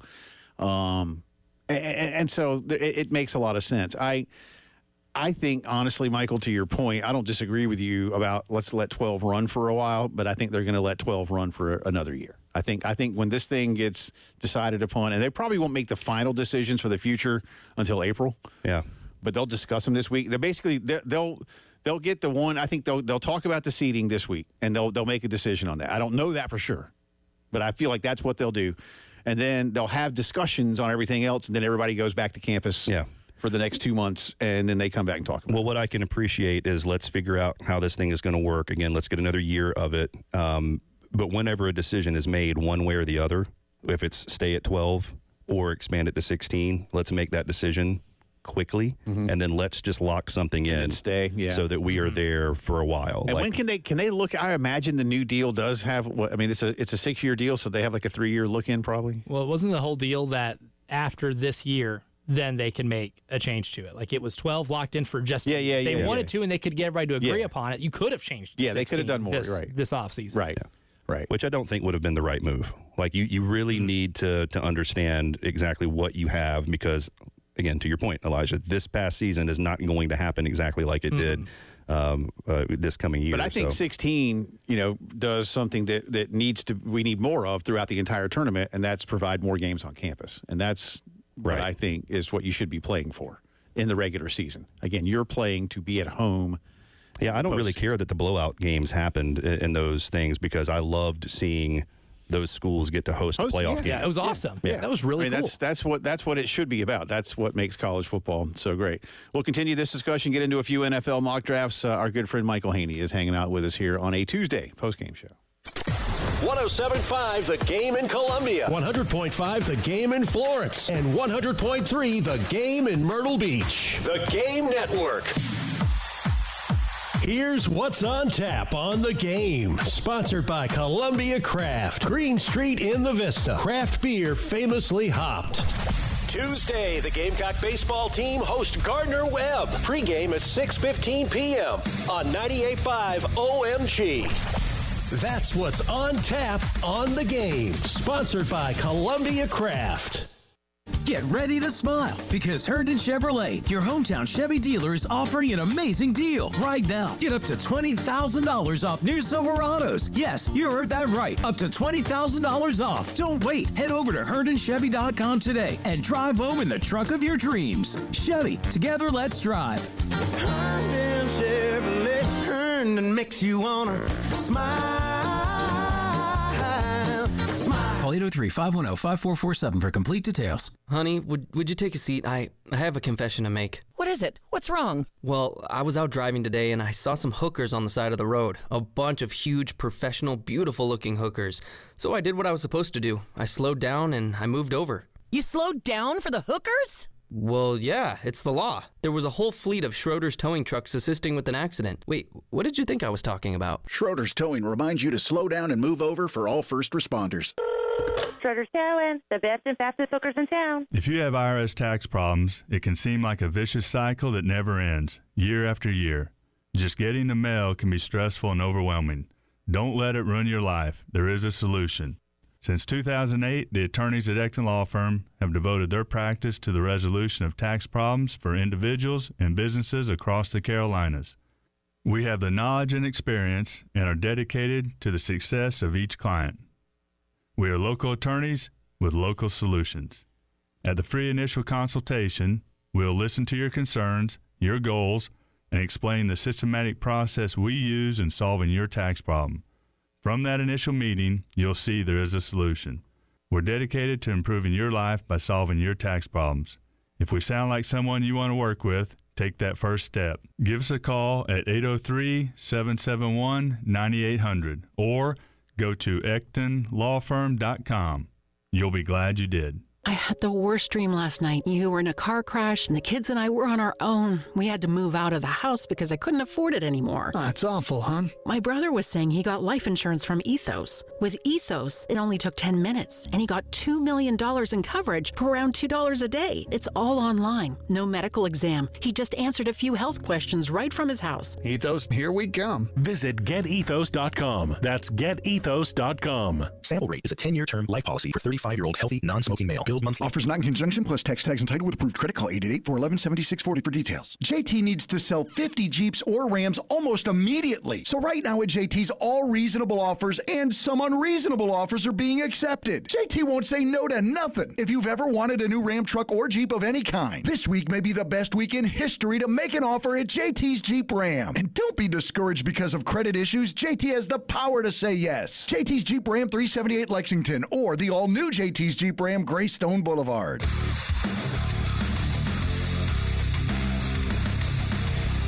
Everybody loves streaming till you have to pay for it. Just download the 107.5 The Game app and stream us for free.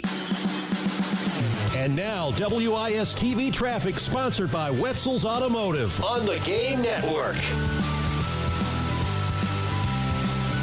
From the WIS Traffic Studios, I'm Elijah Campbell. A few accidents to get to you that are causing some issues on the roadways. We're going to start off with some good news, and that is that the accidents on I-20 westbound at Faro Road near exit 72 and on 77 northbound at Percival Road near exit 15 have been cleared. We do still have some active traffic backups as a result of accidents, starting with one on I-20 eastbound at Monticello Road near exit 68, one on 77 northbound at Shop Road near exit 6, and on South Carolina 277 northbound near Faro Road.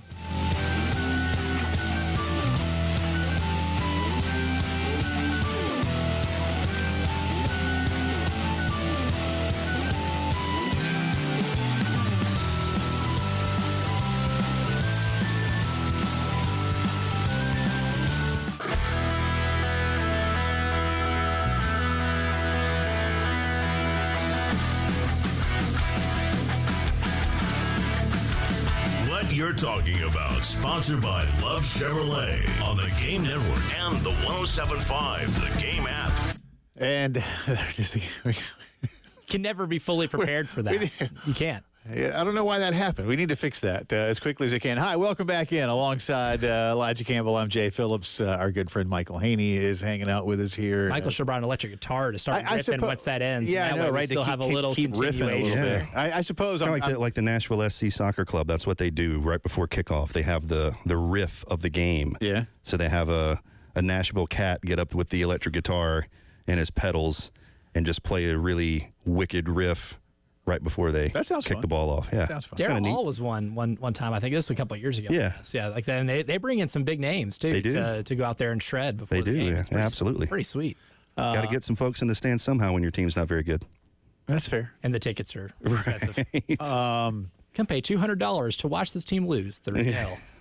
For those who don't know, I don't want to be a bad, just overall host, not so much a host of the show, but like when Michael is here. But there may be some of you who don't know that that's why I said I've known Michael well over 20 years now. And together we did the quick math because doing hard math is. And well, that's plus, not our thing. No. No. But Michael and I know for certain that we did well over 2,000 shows together before and it's hard to believe. I was telling, because Brian was in here the other day, Brian Glenn, it'll be this summer that's 10 years, yeah?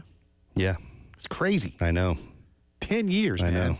But I don't even want to say the cliche things. It's just, I know, you don't have to. It's just wild, man. It really is. And I've been thinking about that a lot. When you have nice round even numbers that come up like that, you really start reflecting on what's happened and what was and what's going on now. And it's it's a little bit of whiplash with where things were to where they are. So 10 years this summer, but I made the Godfather feel old. We were at his place the other day, and I was like, hey, it'll be 10 years this summer. He kind of did one of those, like, You know what? We need to let's call it now. Let's go ahead. Yeah, you got your notepad right here as we're planning out shows. Elijah, I'm gonna lean on you here too to write this down. We'll all three do it. Yes. Let's plan a 10-year reunion show at Village Idiot on the day when I left. All right. It was August 31st of 2015. Okay, because I was going back. I know I have a picture of the two of us. You had me at doing a show at Godwin. Yeah, I know, right? I'll do that for anything. I'll find an excuse to do a show there. I can't find it. I have a picture of us in here somewhere from that day, though, and I was trying to look and see what date it was, but you already know for sure it was August 31st? I'm pretty sure. All right. Well, that's if not, it was close enough. Well, okay. Now I think that's like a weekend. So the student maybe the Friday before. Who knows? Because we have. Well, we'll figure it out before the game in Atlanta. Yeah, we'll figure it out. That'd be fun. I think this is the. That might be a paid show, if you know what I mean. Yes. So, unless Brian just wants to come up with it, we'll figure that out. We'll figure that out. In the meantime, the mock drafts are coming pretty hot and heavy as the NFL Combine is underway. And I'll just tell you first that Nick Emanwari figures prominently in both of the ones that we're looking at today. First, the folks at The Athletic have theirs out. Nick is at pick number 30 of the first round to the Bills. Emanwari led the Gamecocks 88 tackles, 4 interceptions, didn't allow a touchdown in coverage. He'd fit right in on Sean McDermott's defense, says Scott Dockerman, our buddy Scott Dockerman of The Athletic. And that he feels he's ready-made to jump right into that. So that's good news. Well, that's a team that needs some safety help, especially considering they did well last year and well enough to get to the AFC title game. But going into last year, they definitely had to make some cuts in that defensive backfield because that salary cap became a little bit of an issue. Now, here's where I disagree with them before we get to Mel Kipers. They have, speaking of Nashville and teams, they have Cam Ward going 1 to the Titans. They do not have the Titans trading this pick. A lot of the discussion in Nashville sports radio is naturally around this pick. Yeah. I think they ultimately traded away. And not because that Will Levis is the answer. Right. I just think right now, if you are smart, with as Tennessee should be, this is an asset. Like, this is something you can use, like, for whatever you may think of Bill Belichick. One thing that man did incredibly well in building the Patriots is he utilized the draft and the draft picks. Mm-hmm. If I've already got a quarterback that I've invested a ton of money in Will Levis, even though, again, I don't think he's the answer, I think you can take that number 1 pick and you can certainly build a foundation around your offensive line, defense, anything that can be better than trying to groom.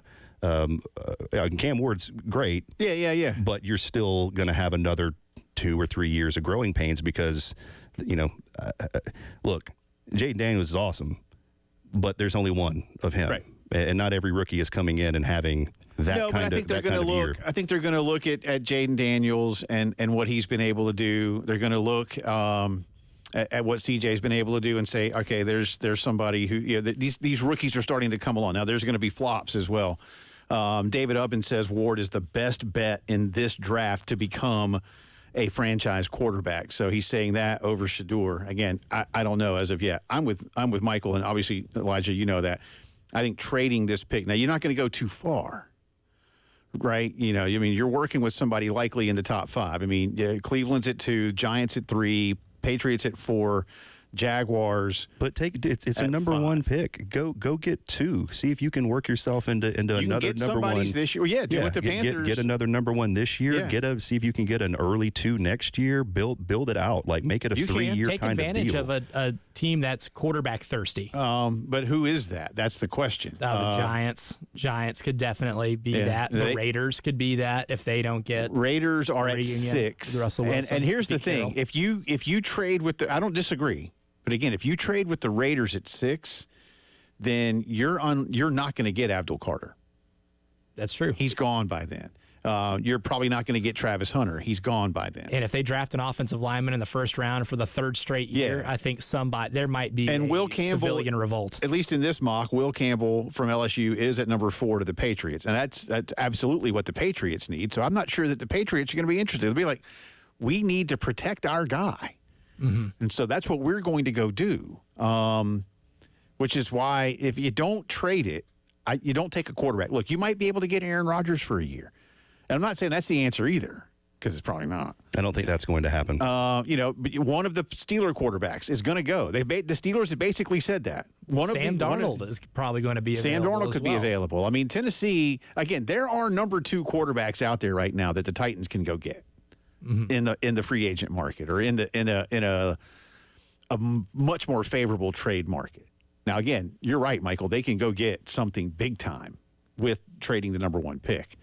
But I would only do it if I am certain that when I make that trade, that the guy I want is still going to be available when I pick. And so how far down am I going? But again, if I don't trade it, I'm taking Abdul Carter.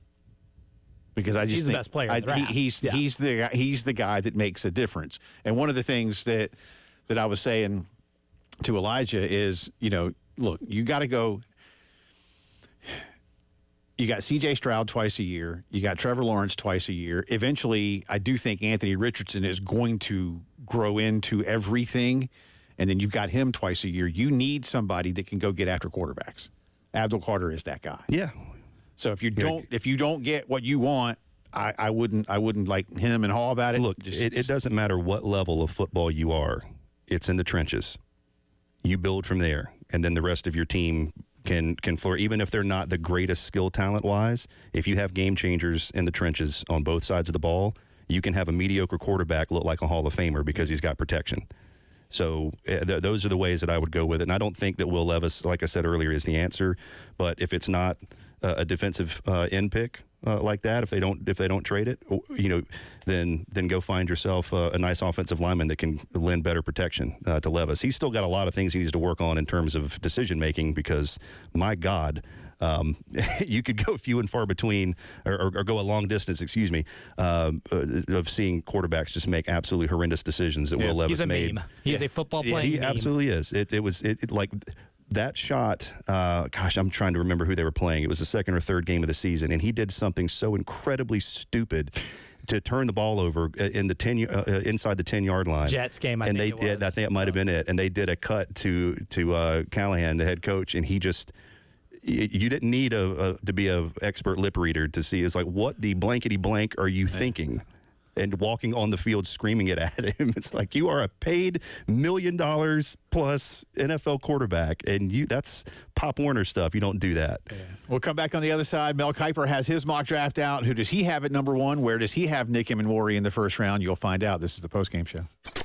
107.5 The Game in Columbia, 100.5 The Game in Florence, and 100.3 The Game in Myrtle Beach. The Game Network, powered by Integrated Media. The Game TV, sponsored by Shepherd's Glass. For auto, home, and commercial glass, shepherdsglass.com.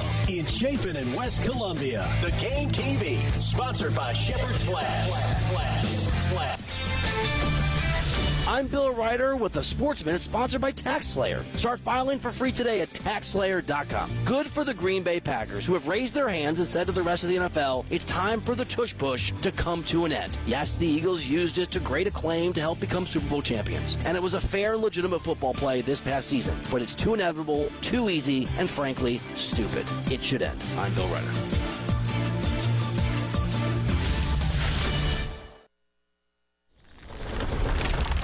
Getting your guaranteed maximum refund with TaxSlayer feels like discovering a refund tree has grown in your backyard. I'm the refund tree. Sawing off its branches. Hey. Feeding them through a wood chipper. My branches!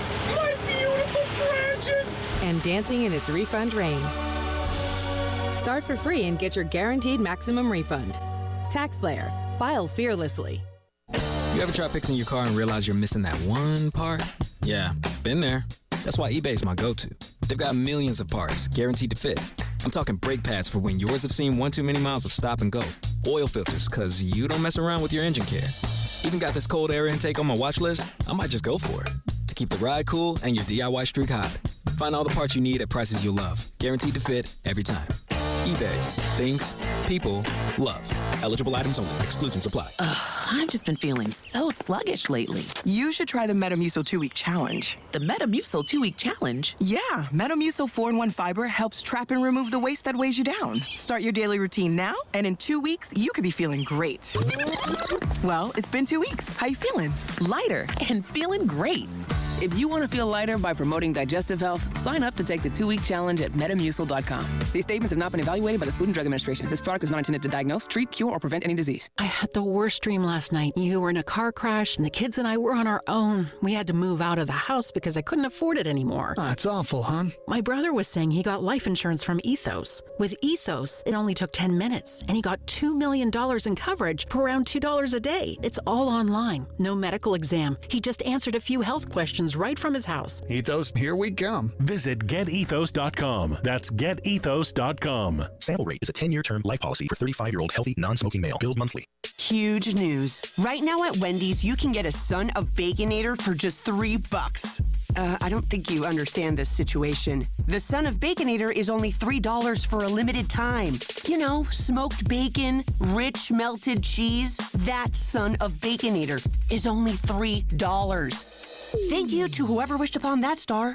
For bacon that just won't quit, gotta be Wendy's. U.S. price and participation may vary. Prices may be higher in Alaska and Hawaii, not valid on a combo or in third-party delivery platforms. I had the worst dream last night. You were in a car crash, and the kids and I were on our own. We had to move out of the house because I couldn't afford it anymore. That's awful, hon. My brother was saying he got life insurance from Ethos. With Ethos, it only took 10 minutes, and he got $2 million in coverage for around $2 a day. It's all online. No medical exam. He just answered a few health questions right from his house. Ethos, here we come. Visit getethos.com. That's getethos.com. Sample rate is a 10-year term life policy for 35-year-old healthy, non-smoking male. Billed monthly.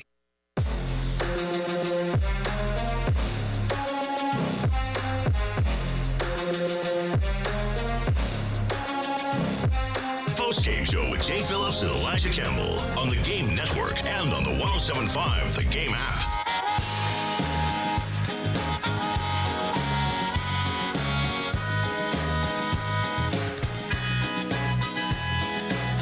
Welcome back in. 11 minutes in front of 5 o'clock here on a Tuesday afternoon. Coming up top of the hour, headlines of the day.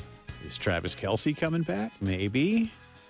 And a big game in the NBA tonight. Preview a little bit of that. Speaking of basketball previews later in the hour, the EBPI forecast for the Gamecocks at Mizzou tonight. Yeah, it's going to be a tough one. See if it jives with the BPI. The EBPI knows all. So we'll see. But we'll get into the BPI still has Kansas like in the top 20. Yeah. Saw that Kansas a little silly. 80 weeks they were in the poll, but now they are out. Also next hour, if you missed it, Coach Shane Beamer joined Elijah and me in the first hour of the program, and we will play back some of that. Elijah will be deciding what we play back and what you have to go find on the interwebs. It's a lot of power. My fingertips. You're the one who chose it, I'm man. drunk with it. I'm just the one sitting here. See, I am intoxicated. You and Michael can commiserate all you want about those kind of things. But having all this power sitting behind this board. Yep. Yeah, just turn his mic off to see how it feels. Yeah, I can just do this, just to and feel then something. and he can try to turn it back on. I can just press a button and turn it back Jay. off. How does that feel? You're in radio jail, buddy.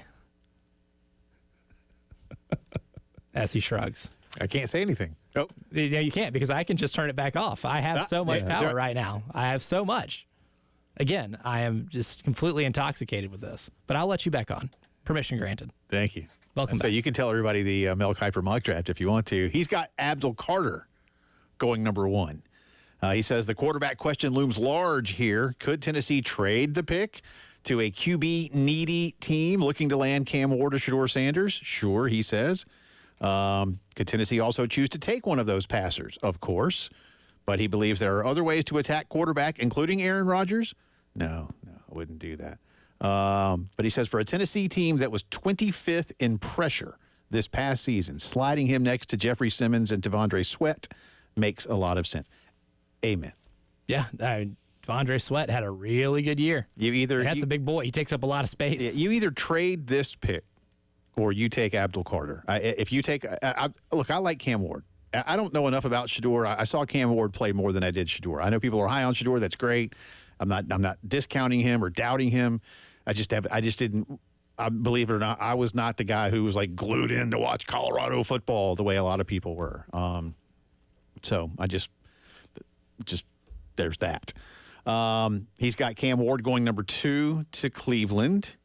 Travis Hunter to New York to the Giants at number 3. He also has Will Campbell at 4 to the Pats. Mason Graham, the big D tackle from Michigan, going number 5 to Jacksonville, and Ashton Jeanty, number 6 to the Raiders. Ashton Jeanty, 6. Yeah. A running back number 6 in the year of our Lord, 2025. Yeah, I think the other one had Ashton going to Dallas. I forgot. A majority of mocks I've seen have had him slotted in at 12. Mel Kiper also high on Nick Emenwari. In fact, a little bit higher than the folks at The Athletic. Only a little bit, though. He's got him going 27th to Baltimore. Oh, that would be a perfect pick. Well, yeah, with Nick Kyle Emenwari. Yeah, and in fact, that's what just it says. continuing the feel like I could see him growing into that old school Ed Reed role. Well, I'll read it to you. He says, this guy is going to catch everyone's eye during combine workouts. His explosiveness at 6'3", 227 is special, but he's more than just traits, having hauled in 4 interceptions for the Gamecocks this past season. If Baltimore is able to land him at 27, it can put him next to Kyle Hamilton and essentially take away the third level of the field, and that would be a good thing considering the Ravens allowed 58 plays of 20 or more yards this past season, third most in the NFL. And that's a team that won its division and has one of the best players in football on the other side of the ball. The thing is, where he is at 27 and 30, that's kind of a now. If Mel is right about what Nick is going to do and people start talking with him and watching the film, how much higher in this first round can he go? I'm not saying he, just burst into the top 10 or something like that, but might he inch his way up into the top 20, 17, 18, 19? Fall in love with the Underwear Olympics. But he's got more than just that. I think it's going to be interesting. I'm trying to look here. There's one... I think there's just one defensive back ahead of him this year, right? Maybe 2. I got 2. Or Malachi Starks, they got 14 going to Indy. Kid from East Carolina, I've seen it. Will Johnson from Michigan is a corner, at least, going at number 11 to Michael and David's San Francisco 49ers. So we'll see. Good to see you. Likewise. Happy birthday from a couple days ago, by the way. I mean, I was not today. I appreciate it. But I'm told that you're doing something for your birthday today? Yeah, just hanging with some... Did you get some Star Wars figures? Good old family time. No, but there was an old school Batman figurine from the Michael Keaton Batman. Nice. With the retractable belt. Nice. That was on display when I got home last night. So that's good stuff. You should bring that in next time. We can have some fun with that. All right, hour 3, more from the headlines and Shane Beamer coming up. 107.5 The Game, broadcasting live from the Herndon Chevy Studios. You can save up to $20,000 on new Silverados. Stop by or shop online today and see how Herndon Chevy makes you smile. Together, let's drive. Sponsored by SC Education Lottery. The Mega Millions jackpot for Tuesday is $181 million. Be sure to stop by your local South Carolina Education Lottery retailer and get your ticket today. See sceducationlottery.com for jackpot odds and a store near you.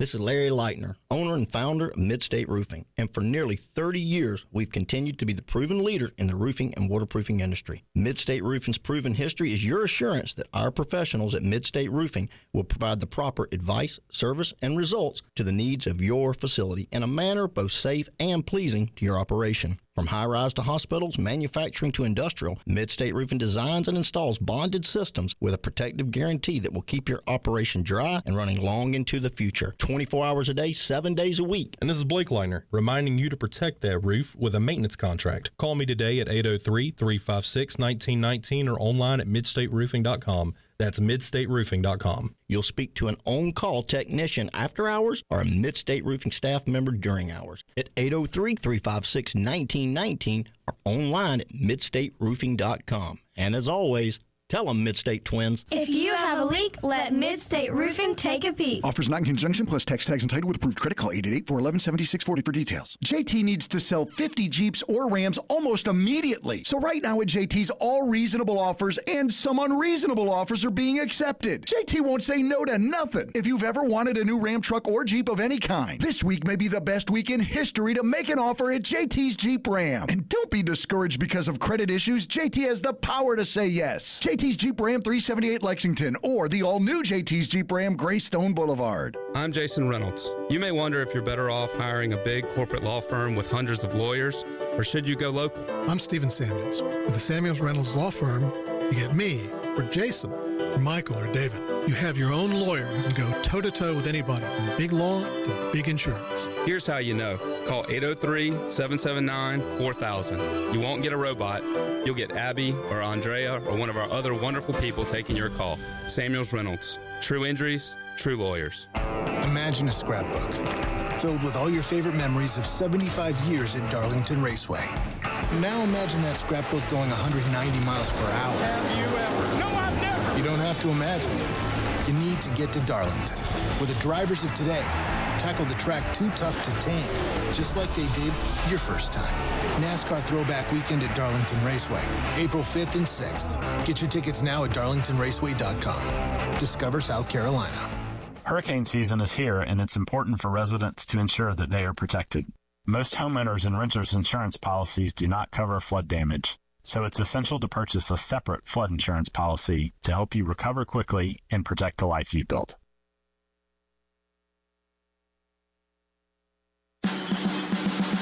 And now, WIS-TV traffic sponsored by Wetzel's Automotive on the Game Network.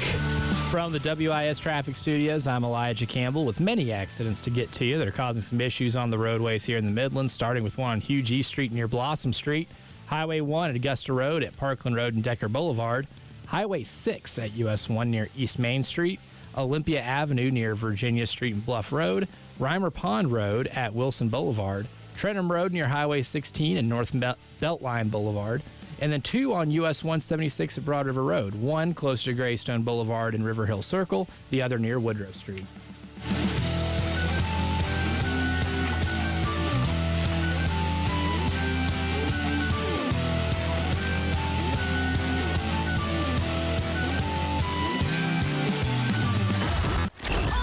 Your home for the Gamecocks. 107.5 The Game. WNKT Eastover, Columbia. A Cumulus media station. Checking out what's up in the world of sports. This just in, breaking news is breaking out everywhere. The 5 o'clock news on the Postgame Show. If you're just joining us, I'm covering some breaking news. You know news is breaking because I'm telling you so, and I might touch my earpiece like this. Sponsored by Integrated Media, Columbia's premier home theater and security experts for over 20 years. On the Game Network and on 107.5, the Game app.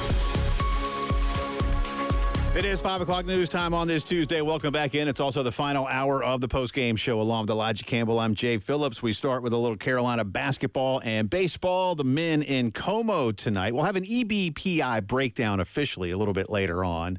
But South Carolina is back at it tonight, feeling better about themselves. Yes, there's just 1-13 in conference play. I'm not going to sit here and say that they've lit the world on fire, but Colin Murray-Boyles with a big night the other night. It's a 9 o'clock tip in Como, so 8 o'clock local time. Missouri, a heavy favorite in this one. I don't know if we learned a lot more about South Carolina in the win than some of the things we talked about, but you broke it down yesterday pretty well. For as good a basketball as this team seemingly has played at CLA, where they won the other night against Texas, the road, other than the Vandy game, has not been nearly as kind, and oftentimes it has felt like they've just kind of gone, Oklahoma, Florida, LSU, Georgia, just like... They go through longer stretches that are pretty backbreaking. Yeah. Like in Georgia, it was the last 10 minutes of the first half where things really kind of fell apart. Yeah. Oklahoma, it was the last 10 minutes where things really fell apart. Florida, it was the second 10-minute stretch of the game where things really fell apart. Like, they've had some just back-breaking stretches in some of these games on the road where they just don't recover, and that makes it really hard to win once you finally get down 15 to 20 points. Yeah. Again, Mizzou favored by 12.5. Missouri at 20-7 and 9 conference wins. They are playing for seeding. Yes, there's really not a way they get knocked out, you think? I mean, I guess if you went 0 for the rest of the year. Oh, they're still getting in. Yeah, because they have some good non-conference wins, too. Right. I mean, they did beat Kansas, which the Kansas win doesn't look like it normally would, because Kansas has kind of like peed on themselves a little bit here in the last 3 weeks, but that's still a big win at home that they got in the non-conference slate. And then the conference wins that they have are all really notable. I mean, they have, a win against Alabama. They have wins against Mississippi State and Ole Miss. They have a win against Arkansas, even though Arkansas beat them last time. That still kind of negates that loss that they recently had. Oh, yeah, and they beat Florida on the road. That might be one of the best wins anybody's had in this conference this year. Yeah, that was a surprise too. I remember that, and they played well. They played well in that one. Yeah, absolutely. That was the Caleb Grill was unconscious in the first half game. Right. Baseball tonight. We'll have it for you beginning at 6. It's a little bit earlier. 6:30 is the first pitch time for Carolina and Gardner-Webb. Gamecocks, of course, have started the season at 8-0. Tonight, looks like Jackson Soucy going for Carolina, junior lefty. 3 innings pitched already, just 1 walk and 2 strikeouts. Mason Manriquez, a senior right-hander, will go for Gardner-Webb. 6 innings pitched. No ERA for either of these guys, so they're at least in very limited action, doing all right. And Manriquez has 11 strikeouts in 6 innings, so something to look out for tonight. Yeah, Coach Maneri was highly complimentary of him yesterday. That's right. Talking about how we shouldn't look past Gardner-Webb, but that's our job, not his. I know, right? Exactly. And one more Gamecock note. Congratulations to Joyce Edwards and Malaysia Fulwiley. Malaysia was named the USBWA Player of the Week, and Joyce was the SEC Freshman of the Week recipient for the 4th time already this season. So congratulations to both of those young ladies. 2-player race for SEC Freshman of the Year between her and Michaela Blakes. Yeah. From Vanderbilt. I love what Joyce is doing, but Blakes is going to win that. Yeah, not many freshmen at any level of college basketball get 2 50-point games. That's right. So that's the one thing. And her role is very, very different than Joyce's, to be fair to Joyce. I mean, if Joyce were asked to go do that, scoring 50 points, I don't care who you are, is really, really hard. To do it twice and to do it when you're 18 is quite remarkable, to be perfectly honest with you. I mean, this probably has to be the best race for SEC Freshman of the Year. You have that. And Joyce is having a hell of a year. Again, she's got 4 freshmen. I don't know. She's the leading scorer on the defending national champs. That brought almost everybody back from last year's undefeated team. I don't know how many Blakes has already this year, but probably also about that many. Probably. Right. I mean, it's, I would say, or I can imagine, it's pretty even in terms of those type of honors. I just think a couple things like that, just, again, that's not me. I've ever since Joyce, that very first game of the year, I was like, oh, man. She can play. She's really good. She's one of those might have a statue one day type players. And averaging a double-double is impressive as a freshman. 17.5 points. Coming 10, off the 10 bench. boards. Off the bench. Right. Although the other night she played, 28 minutes off the bench. Yes. So get starter minutes. That's right. But Dawn has her rotation set, and by and large, it is working quite well. So there you go. Moving on to some other headlines of the day from Integrated Media. Coach Nick Sirianni says if the tush push is banned, it is, quote, a little unfair and a little insulting. Quote, I can't tell you how many times we've practiced the snap. We've practiced the play. It's not a play that's easy to practice, so there's different ways we've figured out how to practice it. The complements that come off of it that can create explosive plays.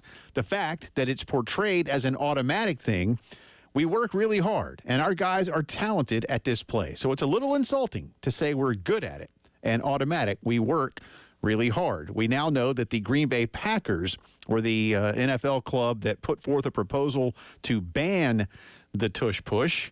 Outgoing Packer president Mark Murphy said that he thought the play was, quote, bad for the game. NFL owners' meetings are next month down in Palm Beach, and unless Green Bay withdraws the proposal, it would take 24 of the 32 teams to vote to get rid of it. Again, I'm with Nick Sirianni here. He's right. He is. Again, just stop the play. It's Got not a problem with it. Stop it. Yeah. Why? And look, some things I suppose.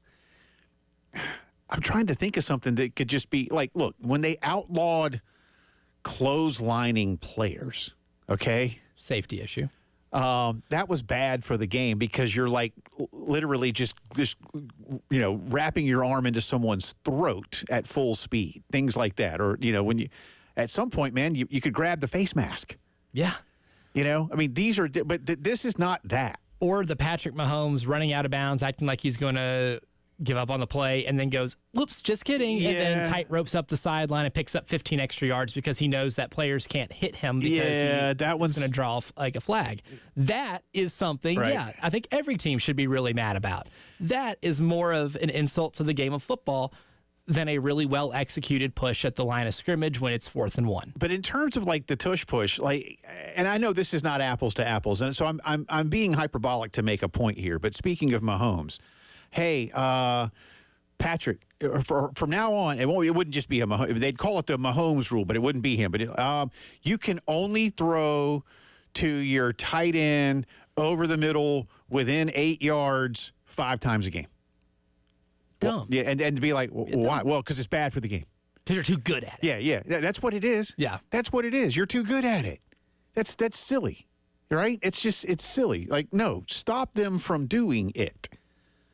And teams have gotten creative trying. You know it's coming. Like the back angle of when they did it in the Super Bowl, what the Chiefs were doing. They had a couple of guys almost laying down to try to get leverage on the center and the 2 guards for the Eagles. And it did that and still didn't work because it's a really tough play to defend. Sometimes they're just tough plays to defend, and that doesn't make it illegal or wrong.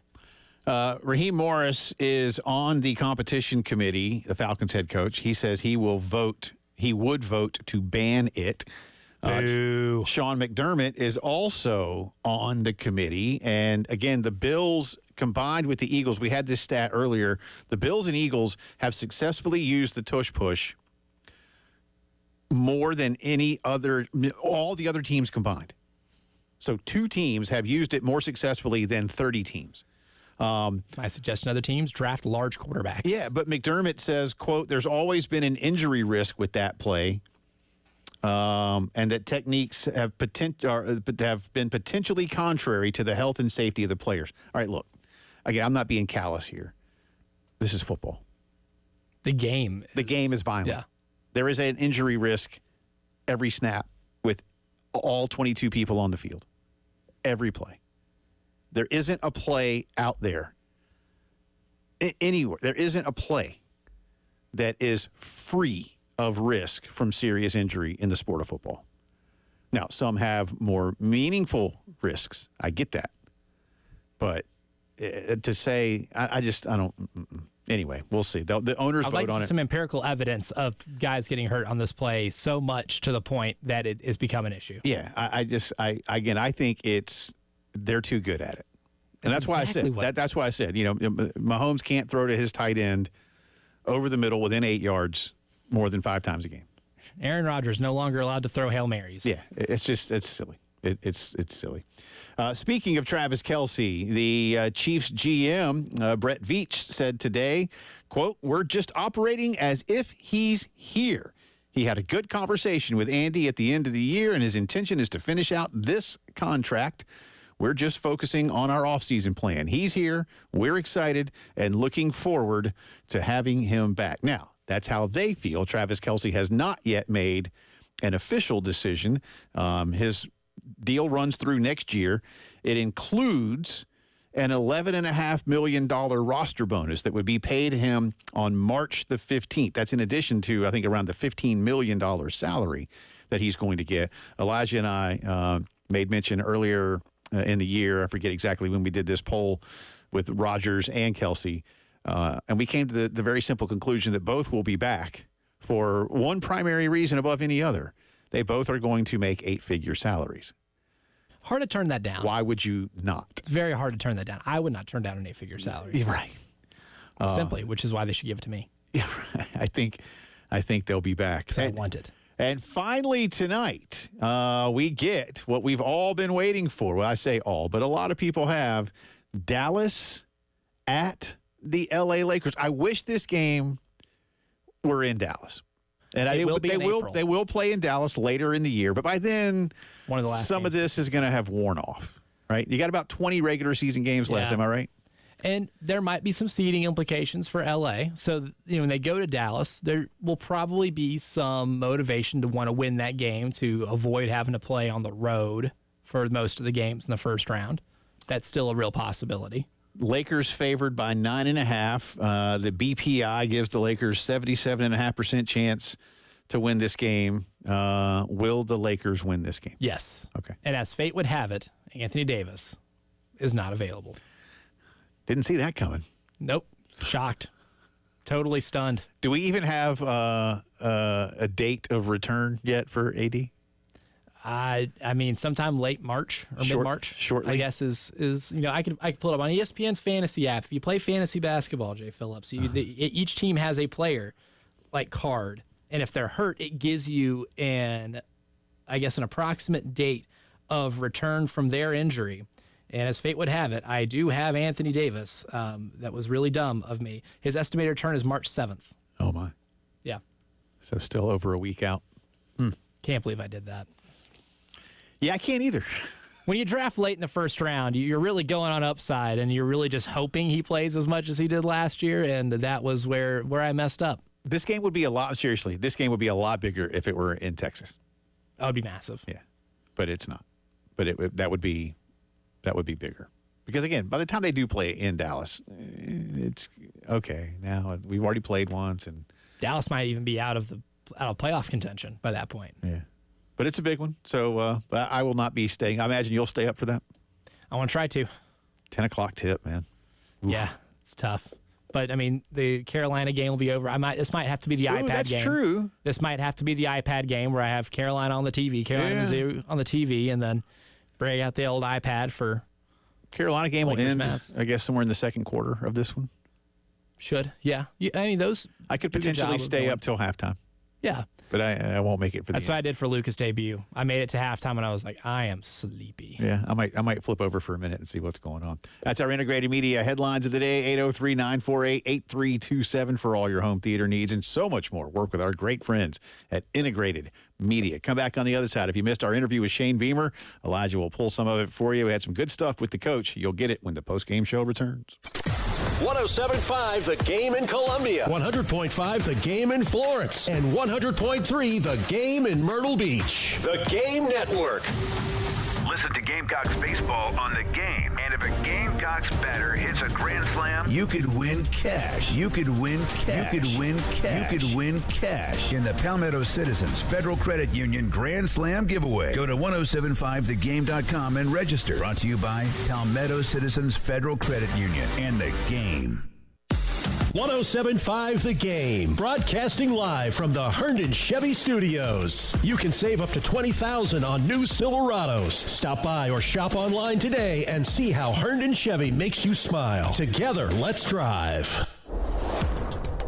The goal of the folks at the Joint Chiropractic Center is really easy. They want to improve your overall health. They want you to feel better. They want to help you maintain your body. They want to help you prevent reoccurring problems, and they want to do it affordably and conveniently. And really, they can check every single one of those boxes. If you've been bothered by back, neck, shoulder, or joint pain, get back in the game with the Joint.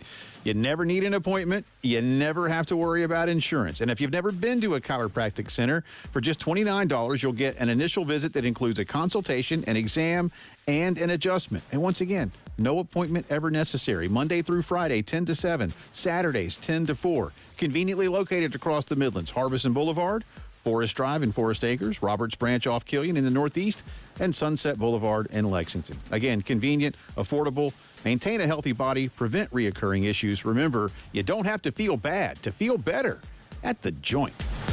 This report is sponsored by Carolina Conditions Home Services. Carolina Conditions Home Services specializes in generators, drains, and electric car chargers, making them your one-stop shop for all your comfort needs. Visit their website at carolinaconditions.com or call 803-233-7172 for expert service you can count on. Sponsored by Metz Plumbing.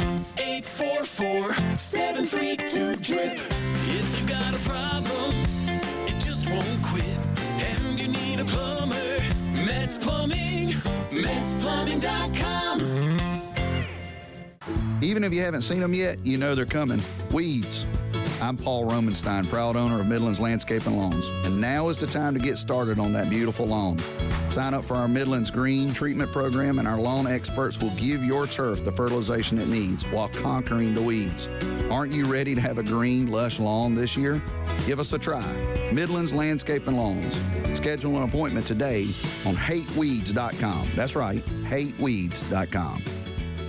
Offers not in conjunction, plus tax tags and title with approved credit. Call 888-411-7640 for details. JT needs to sell 50 Jeeps or Rams almost immediately. So right now at JT's, all reasonable offers and some unreasonable offers are being accepted. JT won't say no to nothing. If you've ever wanted a new Ram truck or Jeep of any kind, this week may be the best week in history to make an offer at JT's Jeep Ram. And don't be discouraged because of credit issues. JT has the power to say yes. JT's Jeep Ram 378 Lexington or the all-new JT's Jeep Ram Greystone Boulevard. Palmetto Citizens Federal Credit Union presents Scenes from Palmetto Citizens Job Interviews. Tell me, Emily, what makes you the right fit for our Vice President of Getting Pumped role? Well, I have 8 years of banking experience, and helping people get great rates makes me super excited. Oh, can you elaborate? Yeah, sometimes it's like a woo, other times it's more of a oh, yeah! Wow, just wow. Palmetto Citizens. Feel the love. Federally insured by NCUA.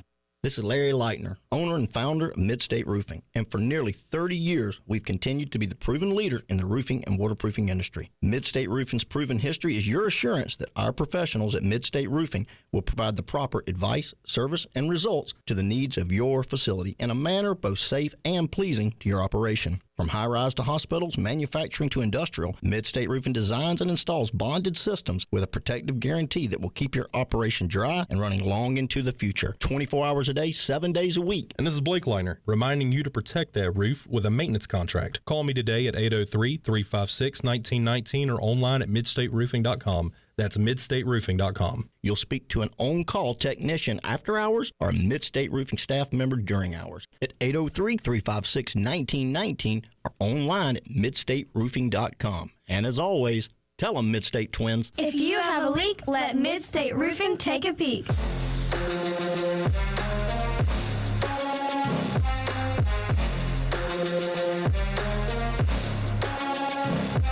Postgame Show with Jay Phillips and Elijah Campbell on the Game Network and on the 107.5 The Game app. All right, welcome back in. Jay and Elijah with you here on this Tuesday afternoon. Tomorrow on the program, Seth Emerson talking more about the CFP meetings going on in Dallas. Speaking of meetings, we talked with Coach Shane Beamer a little bit earlier. Full interview on the YouTube channel or on the podcast page, wherever you find our stuff. But we started Shane off asking him about the SEC Big Ten meetings in New Orleans. Yeah, I thought it was a really beneficial trip. We as head coaches in the SEC, we always meet in person in the month of February, and it's always been in Birmingham. and it's always been just the head coaches meeting with Commissioner Sankey and some of the other, higher ups in the SEC office. And then last year when we were in Destin for league meetings in May, they came to us and said, we'd like to do a meeting in New Orleans after the season that also involves the athletic directors, because it's important. Sometimes we as head coaches, we sit in a room and we come up with all these great ideas and thoughts, but the athletic directors and the presidents, who are the decision makers, they're not in there with us. So Commissioner Sankey, and I'm glad he did, felt it would be beneficial for all of us to be in a room together. So we, Jeremiah Donati, our athletic director, and I, we flew down there the Sunday afternoon after the women's basketball game against Connecticut, and that night, head coaches had a meeting, just us and Commissioner Sankey, and then we did a dinner with the athletic directors, very, relaxed, and was able to socialize with those guys and ladies. And then the next day was a full day of meetings where we just went in a room, and it was every head football coach in the SEC and every athletic director in the SEC, along with, people from the SEC office, and spent from 8 a.m. until, the end of the day, 4 o'clock or whatnot, just talking about every issue you can imagine, from transfer portal to NIL to revenue sharing to future scheduling to officiating, recruiting calendar, you name it. We talked about it, and I thought it was really beneficial and good to hear kind of where the ADs are coming from on stuff. I think they would say it's good to hear where we're coming from, and we're all trying to accomplish the same thing, and that's just continuing to make this game better. Greg Sankey did say last week that positions change when it comes to scheduling a ninth game in conference play. I sent you our poll question from last week, Shane, and I loved your answer back that you basically said if everybody's doing it, sure. And that is, for Carolina, and obviously Georgia, Florida, Kentucky are in the same boat with Carolina, with an ACC opponent every year that isn't going to be leaving the schedule without, complete unrest within the state. But are we closer to something like that? How much different do you think the coaching fraternity within the SEC feels about a ninth conference game?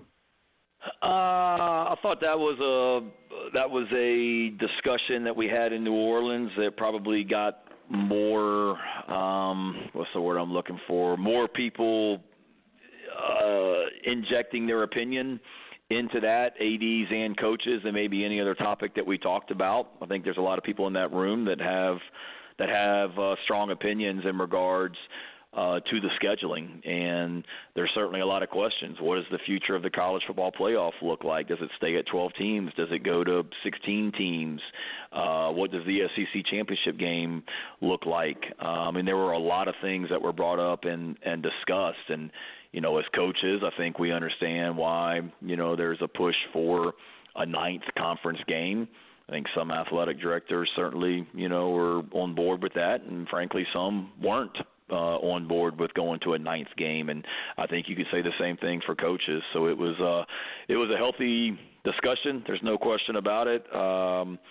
But again, like I told you, and I think everybody would feel the same way, if we're playing 9 conference games plus Clemson, plus another, I know we have Miami on the schedule next year. We have Virginia Tech this upcoming season.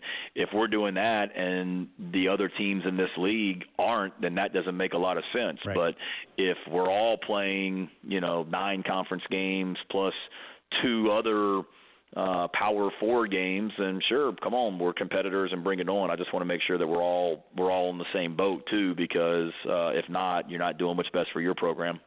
Yeah, kind of in that same field there. I mean, Jay and I have had way too much hanging out in fantasy land, hypotheticals with, the SEC Big Ten Challenge, or at least some type of SEC Big Ten agreement where we're able to see these two conferences that really hold most of the bargaining power in the sport, have at least a weekend or two spaced out, whatever way you want to do it, where at least one school from each conference plays each other. Is that something that would interest you or be good for the sport, or is that kind of, Fantasyland hypothetical that Jay and I will be occupying for a while? No, that was something that we, discussed. I asked that question specifically myself to Commissioner Sankey, because I had read one of the articles about that being a potential thing. And I think that's something that we'll continue to look at going down the road. There's no question about it. I think our fans would like it. And look, I want to Williams-Brice Stadium is an amazing environment, and it doesn't matter who we're playing, whether it be Clemson or, this year when Wofford came to town, it was great. Last year when Furman came to town, it was great. So we know it's going to be an amazing environment in Williams-Brice Stadium no matter who we're playing, but certainly for our fans, they want to see us play games like that. They want to see teams like Miami come to Columbia next year, or a Big Ten team come to Columbia every year, every other year. So I'm certainly in favor of it as well. And again, as long as that's something that everybody else is doing, plus every other team is playing not just 9 conference games, a Big Ten team, and then 2 money games. Let's make sure it's right for everybody as well. And then the other question, too, is trying to get some answers on what does the selection criteria look like for the college football playoff going forward, because that's great. We bring marquee matchups into Williams-Brice Stadium, but if strength of schedule is not going to matter, which it clearly didn't this year, then you also need to look at, are we doing what's best for our program and giving our team the best chance to compete for championships. Gamecock football coach Shane Beamer with us here on the Postgame Show. Let's shift our attention to the draft, the combine this week, and I'm going to ask you a long question. You can give me a long answer. You've got a lot of names that are in position to be picked. That's not uncommon for South Carolina, obviously, but when I look at guys like Nick Emenwari, who's homegrown, or what Demetrius Knight did while he was here and getting better, Josh Simon while he was here as a transfer, getting better, Kyle Kennard getting better. You're showing people, A, we can put you in the league, and B, we can develop you if you're somebody who's not necessarily the most heralded recruit. So what is this week like for you? And then, you're trying to fill those holes as well. I know, Shane, but this is a different kind of draft for Carolina football in my estimation because of how well you've developed so many of these guys. Yeah, no, it's really cool, and I appreciate you saying that. One, credit to them and the way that they worked when they were here, but certainly we're really, really proud of what our guys have accomplished, and that you've gone into some weekends of the NFL draft in the last few years since I've been back here as the head coach where all right, you may have 3 or 4 get drafted, but you're probably not going to have anybody get drafted until, maybe Saturday, and we'll see what happens. Or last year when Xavier Legette went in the first round. But it was a great thing, but to have 11 guys at the NFL Combine and then some other ones that aren't at the Combine that are going to get an opportunity with an NFL team, that's what it's all about. And that's why I love college coaching, is to be able to, bring young men into your program, watch them develop on and off the field, see them get their degree, then have a chance to go chase their dreams in the NFL. I mean, just today, Jay walked in the training room, and there was Xavier Legette down in the training room just visiting with the trainers and getting some treatment. And, being able to have him come back after he did what he did. Here's a guy from the state of South Carolina that came here out of high school and accomplished his dreams. Or literally right before while I was on hold waiting to go on, Marcellus Dials back in town, and he just popped in my office. And to be able to see a young man like that from South Carolina that went the junior college route but came back here, developed, and just had a great season with the New England Patriots. And to have so many other young men that are going to be able to do that this year, whether they came here out of high school and developed, guys like TJ Sanders and Tonka and Boogie, or guys that just were here for 1 year, whether it be Kyle Kennard, Rocket, D. Knight, those guys like that. You're just so happy for all of them, and proud that we were able to help them achieve their dreams and chase their dreams here. That was Shane Beamer earlier this afternoon joining Elijah. I mean, that's about half of the interview. The full interview, again, on our YouTube channel, on the podcast page, on the website, on the app. So find that. But some good stuff from Shane. And we had a listener, a longtime avid listener, ask about the uniforms. So, Shane, we did get a uniform question. He likes them as much as we do. And we advocated for one particular uniform. So go find the full interview and enjoy it. We appreciate Coach's time. Drive Around the SEC is next. 107.5 The Game in Columbia, 100.5 The Game in Florence, and 100.3 The Game in Myrtle Beach. The Game Network. Here's what's on tap on The Game. Sponsored by Columbia Craft. Green Street in the Vista. Craft beer famously hopped. Tuesday, Lamont Paris and the Gamecock men go on the road to face Missouri. Pre-game, 8:30 p.m. That's what's on tap on the game. Sponsored by Columbia Craft. Looking to build or remodel a house this year, and you say, you know what I also want while I'm doing that? I want the most amazing home theater system I can possibly get. But, do I need to do it now, or should I wait till after we remodel and then see what it looks like? No. You need to do it now. If you are gutting a house, if you're remodeling, that is, or if you're building from the ground up, call Integrated Media and let them work with your contractor to install the most amazing home theater system from scratch. My wife and I did this when we remodeled, and I'm telling you, it was awesome. It's so much better. I've heard horror stories, too, of like, we know a guy, and he'll get it done for you. Nope, because I've also heard stories from Integrated Media where they had to go back and fix it. Don't let that be you. Just take care of it the first time the right way when you're building or remodeling. 803-948-8327. They're good at doing this, y'all. In fact, they're amazing at doing it. Home theater, the best. Integrated Media. Get a free second pair of glasses with insurance at iMart Express. Now with an upgraded selection of over 150 frames to choose from. Pick one for when you're busy doing nothing, and one for when you're up for anything. Plus, with free same-day speed, go from booking an eye exam to walking out with new glasses in a blink. So you can take your vision benefits further, faster. iMart Express. Get glasses, go see. Palmetto Citizens Federal Credit Union presents scenes from Palmetto Citizens job interviews. Tell me, Emily, what makes you the right fit for our vice president of getting pumped role? Well, I have 8 years of banking experience, and helping people get great rates makes me super excited. Oh, can you elaborate? Yeah, sometimes it's like a woo. Other times it's more of a no, yeah. Wow. Just wow. Palmetto Citizens. Feel the love. Federally insured by NCUA. Offers not in conjunction plus tax tags entitled with approved credit. Call 888-411-7640 for details. JT needs to sell 50 Jeeps or Rams almost immediately. So right now at JT's, all reasonable offers and some unreasonable offers are being accepted. JT won't say no to nothing. If you've ever wanted a new Ram truck or Jeep of any kind, this week may be the best week in history to make an offer at JT's Jeep Ram. And don't be discouraged because of credit issues. JT has the power to say yes. JT's Jeep Ram 378 Lexington or the all-new JT's Jeep Ram Greystone Boulevard. Imagine a scrapbook filled with all your favorite memories of 75 years at Darlington Raceway. Now imagine that scrapbook going 190 miles per hour. Have you ever? No, I've never. You don't have to imagine. You need to get to Darlington, where the drivers of today tackle the track too tough to tame, just like they did your first time. NASCAR Throwback Weekend at Darlington Raceway, April 5th and 6th. Get your tickets now at darlingtonraceway.com. Discover South Carolina.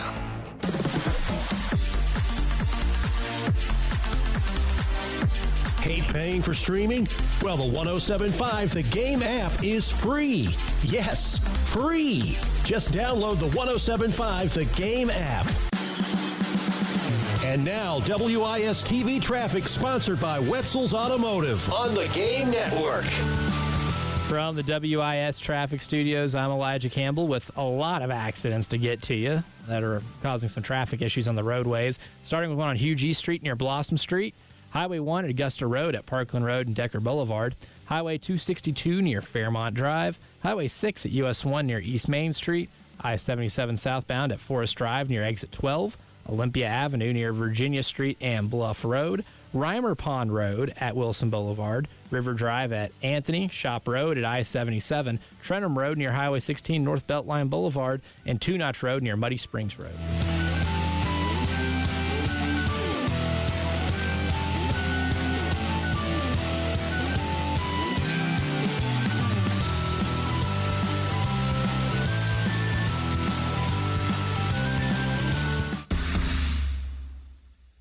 It's time for our drive around the SEC on the Postgame Show. Georgia on the mountaintop.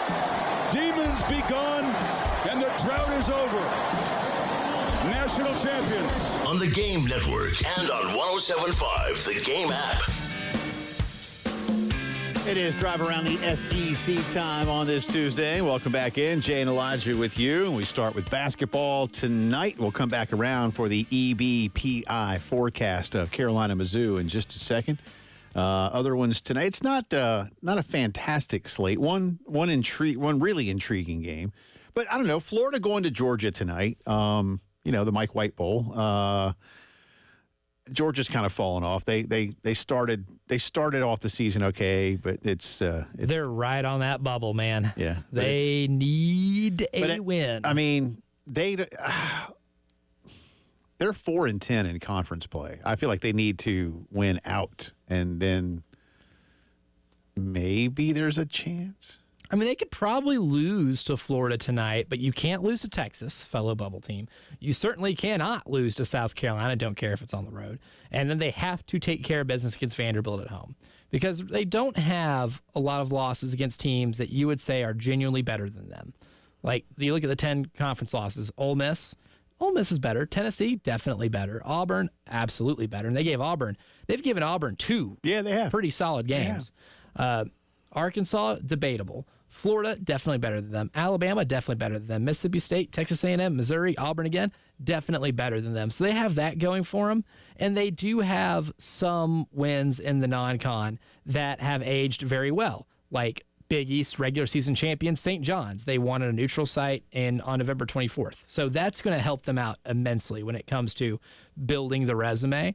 Like the St. John's win, really good win now in hindsight. Not as much as we thought maybe at the time, but it's a very impressive win now. I hear what you're saying. They could lose tonight and then win out in the regular season, but that puts you at 19-12, 7-11 going into the SEC tournament. Oh, 7 wins in this SEC? Yeah, they'll take it. I guess so. They'll take it. But, I mean, the margin for error is slim. Yeah. You cannot lose to Texas and South Carolina. No, I get you. Tennessee is at LSU tonight. What's the you want to guess on the BPI on that one? Oh, well, now that I've kind of given it away. You guessing on the BPI between Tennessee and Alabama? No, Tennessee at LSU. I was looking at LSU, and for some reason, Alabama left my mouth. I'm going to say Tennessee. That one's in Baton Rouge, so I'm going to say Tennessee probably still at 81. Yeah, 78.4. So 78. Yeah, I was thinking it'd be like above 85, to be honest with you. And the intriguing game tonight, 9 o'clock, same time as Carolina Mizzou, is Bama hosting Mississippi State. I say intriguing. Alabama's a heavy favorite in this one. Mississippi State gave them a really good game.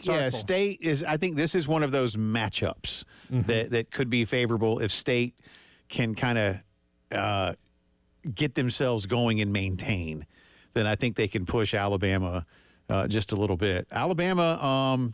Each of these teams has won 3 of their last 5. Now Bama took care of Kentucky with no real issues, but remember, lost to Missouri, giving up 110 points in the process, and then lost to Auburn a week prior. So we'll see, but I expect Alabama to get it done. Carolina at Missouri tonight. Again, on this one, Mizzou favored by 12.5. The BPI says 83.5%. So it is now time for our EBPI. That's the Elijah Basketball Percentage Index forecast. I was leaning more 88% for Missouri because here's the thing. There is a little bit of Dr. Jekyll and Mr. Hyde going on with the South Carolina team when they play here at CLA in the SEC games as opposed to their road SEC games. Only one road SEC game has been remotely competitive, and that was the Vanderbilt loss, which you lost in heartbreaking fashion. Yeah. Missouri isn't while turning the ball over 25 times. Exactly. Yeah, lost because he turned the ball over 25 times. And which makes that the most gut-wrenching way to lose imaginable. The one thing that South Carolina does very well when they play in these matchups against teams that are significantly better than them on paper is they do a really good job of getting to the free throw line. There's a reason this team is top 10 in the country in free throw rate, and they're top 3 in the SEC in free throw rate. So you're like, okay, maybe if you get to Mizzou, you get some favorable calls, you're aggressive, you get to the line, you're going to give yourself a puncher's chance. Here's the caveat. Missouri is second in the country in free throw rate. Go. There are only like 6 teams in the country better than South Carolina at getting to the free throw line relative to the amount of shots they take on a game-by-game basis. Missouri just happens to be one of those 6 teams. They just so happen to also be the second best team in the country at getting to the three-point line or free throw line, and they shoot very well from 3, especially at home, because they have someone named Caleb Grill who's seemingly not been able to miss at all this year. He's 43% on the year. That number in conference play is actually about right at 40%. He's been, I guess, not as on fire lately, but he killed Florida earlier this year. He's killed a lot of different teams. He is a wicked, sharp shooter. That's going to be tough. They have so many players on that team that can create for their own. I think South Carolina is going to give a good defensive effort, but on a 100-game simulation, I could only see South Carolina squeezing wins out in about 11 of those, hypothetically. This is also a game that features interesting transfers. Jordan Butler for South Carolina. Josh Gray is at Missouri. Does it matter? An indirect trade. Yeah. I'm just glad Jordan Butler got a win in the SEC because that poor kid has gone. Oh, my God. I hadn't thought about that. He went 0-18 last year with Mizzou and lost the SEC tournament game. I had not. So if you count that game, that is 19 games that he lost in a row last year. And then, of course, Carolina lost their first 13 in conference play. So that's what, doing the math here, 30-plus games of consecutive losing in the 31. SEC. Yeah, 31 straight SEC losses. So I'm glad he doesn't have to go back to Como with a 32-game SEC losing streak, personally. Josh Gray plays about 15 minutes a night for Missouri. He leads their team in rebounds at 5.1 per game. Shows you how many of those guys can get rebounds. Yeah, and there's a lot of guys that are in the 4s. I mean, they do spread their rebounds around pretty nicely, actually. I know it doesn't matter, but how much different does this team look if Josh Gray is down low somewhere for Carolina? Honestly, I don't think it looks much different. I didn't either. I kind of thought you would say that, but I wanted to ask. You might win more rebounding battles, but Josh Gray's offensive game is also pretty limited. I mean, what's his war, right? Yeah, exactly, right? I mean, Josh Gray fits on this team. Like, to his credit, I think he complements this Missouri team really well. And there's a reason that he was able to help South Carolina win a lot of games last year, because he brought a toughness with him. He's a really good rebounder, a good low post defender when it comes to playing one-on-one on the block. In modern college basketball, you got to be a little more fleet of foot because teams can just get you on ISOs near the perimeter. Teams that have stretch bigs can give someone like Josh Gray a lot of trouble. So there's trade-offs, but I mean, you might make a difference in a game or two. Maybe you don't lose the Vanderbilt game, right? If Josh Gray is in the lineup, but it's not a significant difference. But I do like his compliment to what he brings to this specific Missouri team. That is this week, or today's rather, drive around. Yeah, we do this every day. Yeah, no, we will do it every day. Yes, we will indeed. That is today's drive around the SEC, brought to you by Herndon Chevy. Stop by the showroom, see why Herndon makes you smile. All right, come back on the other side. We are getting some reports that are trickling out of Dallas on what did happen today at the CFP meetings. Luka Doncic got traded? No, that's not today. No, that's already happened. Actually, that has, yeah. I can't get traded again. He got traded again tonight, but he can't. I need to refresh my feed. Yeah, there you go. But we'll let you know what did and didn't happen at the CFP meetings when the postgame show returns. 107.5 The Game in Columbia, 100.5 The Game in Florence, and 100.3 The Game in Myrtle Beach. The Game Network. The Game Roadshow, sponsored by Schroeder's Towing, the best and fastest hookers in town. The Halftime Show with Terry Ford and Tyler Head will be live at Griffin Pools and Spas, Thursday, noon to 3. On the Game Network and on 107.5, the Game app. This is Zach Gelb with Sports Minute, sponsored by AutoZone. Get in the zone, AutoZone. Mel Kiper in his latest mock draft has Shedeur Sanders falling all the way to the Jets with the 7th pick. And I don't see how that happens. Yes, I think Cam Ward will be the first QB off the board. And even if he goes first overall, I then have a tough time seeing the Browns, Giants, and Raiders all passing up on the Colorado QB. And in all likelihood, Ward will go to Tennessee, Abdul Carter will land in Cleveland, and then Shedeur will be selected by the Giants with the 3rd pick. I'm Zach Gelb.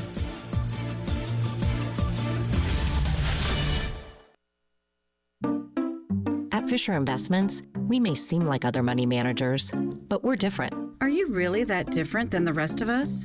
We are. As a fiduciary, we always focus on what's best for our clients. What services do you offer besides investing? We have a team of specialists in financial planning, estate planning, and more. Your clients rely on you for all that? Yes, we ensure clients receive unparalleled service at every step of the relationship. Okay, but you still sell commission-based products, right? No, because we believe that's a conflict of interest. We prioritize service over sales goals. So, then how do your fees work? We have a simple and transparent fee that's a percentage of our clients' portfolios. So we do better when our clients do better. Wow, we're more different than I thought. At Fisher Investments, we're clearly different. Learn more at FisherInvestments.com. Investing in securities involves the risk of loss. I've just been feeling so sluggish lately. You should try the Metamucil 2-Week Challenge. The Metamucil 2-Week Challenge? Yeah, Metamucil 4-in-1 Fiber helps trap and remove the waste that weighs you down. Start your daily routine now, and in 2 weeks, you could be feeling great. Well, it's been 2 weeks. How you feeling? Lighter and feeling great. If you want to feel lighter by promoting digestive health, sign up to take the 2-week challenge at Metamucil.com. These statements have not been evaluated by the Food and Drug Administration. This product is not intended to diagnose, treat, cure, or prevent any disease. I had the worst dream last night. You were in a car crash, and the kids and I were on our own. We had to move out of the house because I couldn't afford it anymore. That's awful, hon. My brother was saying he got life insurance from Ethos. With Ethos, it only took 10 minutes, and he got $2 million in coverage for around $2 a day. It's all online. No medical exam. He just answered a few health questions right from his house. Ethos, here we come. Visit GetEthos.com. That's GetEthos.com. Sample rate is a 10-year term life policy for 35-year-old healthy, non-smoking male. Billed monthly. My brother-in-law died suddenly, and now my sister and her kids have to sell their home. That's why I told my husband we could not put off getting life insurance any longer. An agent offered us a 10-year, $500,000 policy for nearly $50 a month. Then we called SelectQuote. SelectQuote found us identical coverage for only $19 a month, a savings of $369 a year. Whether you need a $500,000 policy or a $5 million policy, SelectQuote could save you more than 50% on term life insurance. For your free quote, call SelectQuote at 1-800-478-6688. That's 1-800-478-6688. Or go to SelectQuote.com. 1-800-478-6688. That's 1-800-478-6688. SelectQuote. We shop. You save. Full details on example policies at selectquote.com/commercials.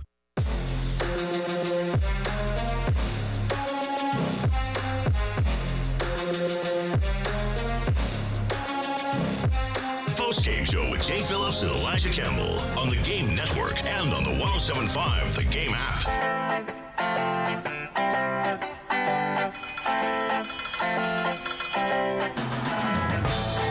All right, welcome back in. Final few minutes of the postgame show here on this Tuesday afternoon. Thanks once again to Coach Shane Beamer for joining Elijah and me. We appreciate his time. As we said, if you missed it, the full interview on the YouTube channel, on the podcast page, on the app, or on the website. And thanks as well to our very good friend and longtime colleague, Michael Haney. Star-studded show today. Stopping by and hanging out for a bit. You just talked about a lot of traffic. I know he's heading back up towards where the folks live.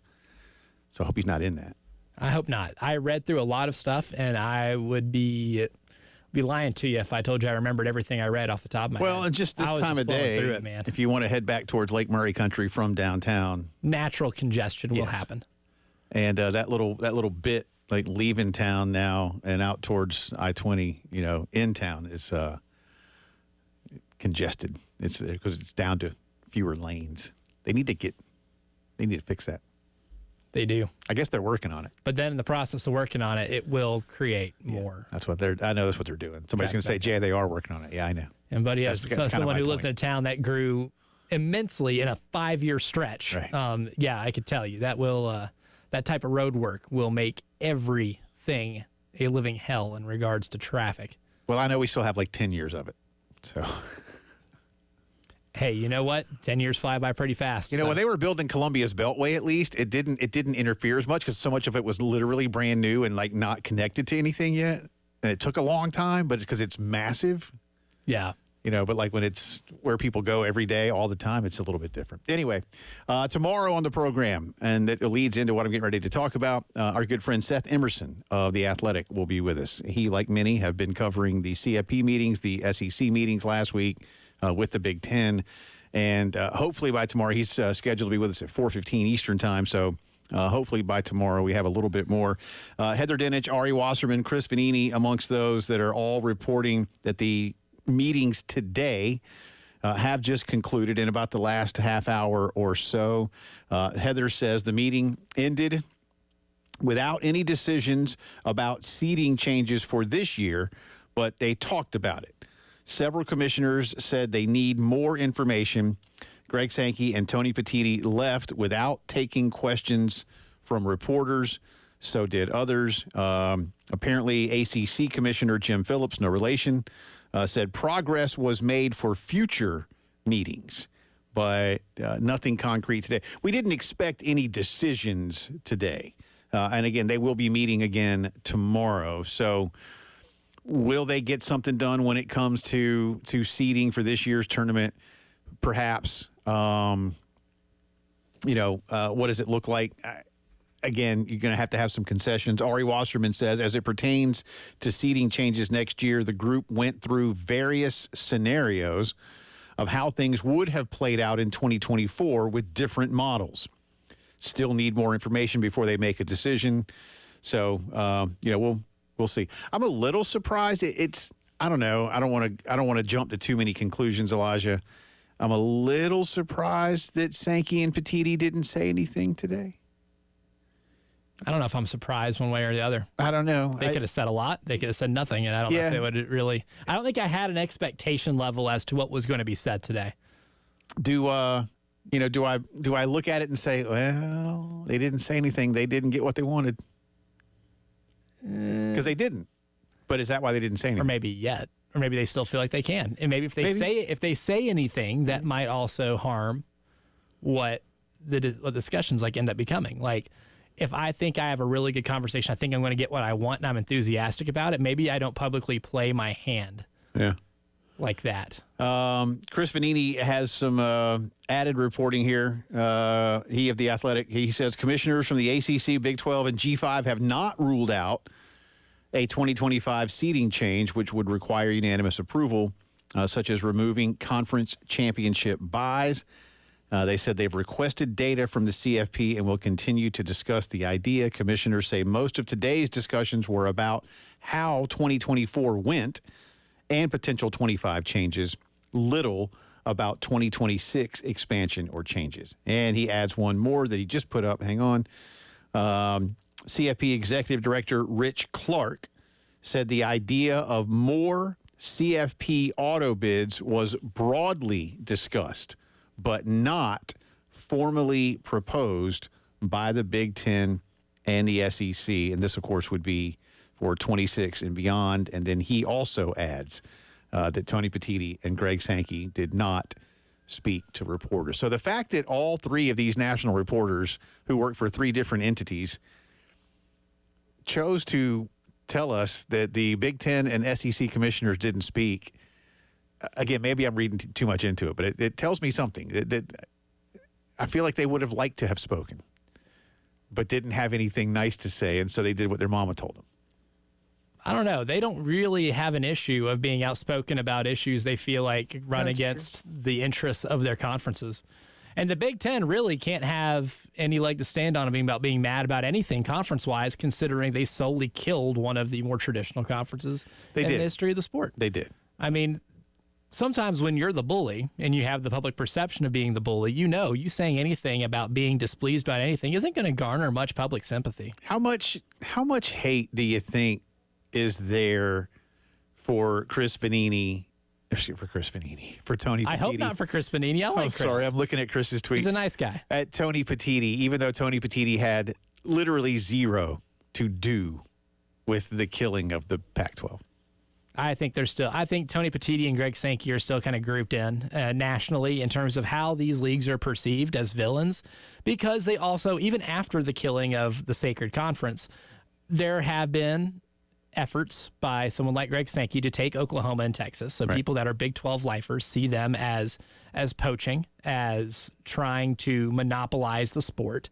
And in America, the monopolizers, if you will, I don't know if that's a word, I just made it up and I'm going to use it. Sounds good. The monopolizers have never been, I guess, smiled upon historically. Right. It's kind of runs counter to a lot of the beliefs we have about anything. So, yeah, I think Tony Petitti, even if he's not the killer at hand of the conference, I don't think is going to be loved by anyone outside the Big Ten borders.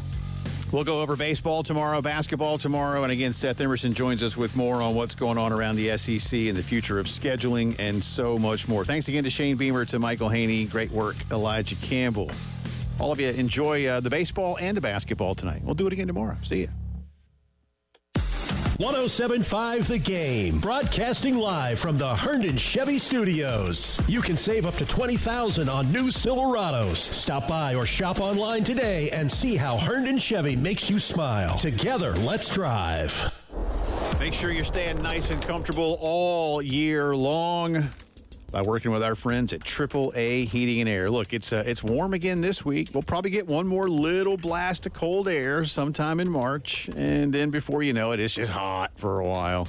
So make sure your system is ready to go. If it's just in need of a quick tune-up or a little treatment, 803-677-1500. One of the great techs will come out and make sure everything is running well for you, let you know what's up. If it's time for something brand new, then take advantage of a fantastic offer from Roy and Dana Finley. That's 12 months, no payments or interest, guaranteed financing, a $1,500 system buyback rebate, and a 15-year parts and labor guarantee. They stand behind every single piece of equipment that they install. They've done work at my house to keep my family very comfortable, Bill Gunners as well, and I know they'll do great work for you. So call them up, 803-677-1500, or get a free quote at call8AAA-today.com.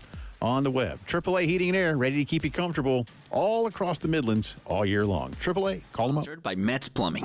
844-732-DRIP. If you got a problem, it just won't quit. And you need a plumber, Metz Plumbing, MetzPlumbing.com. Offers not in conjunction, plus text tags and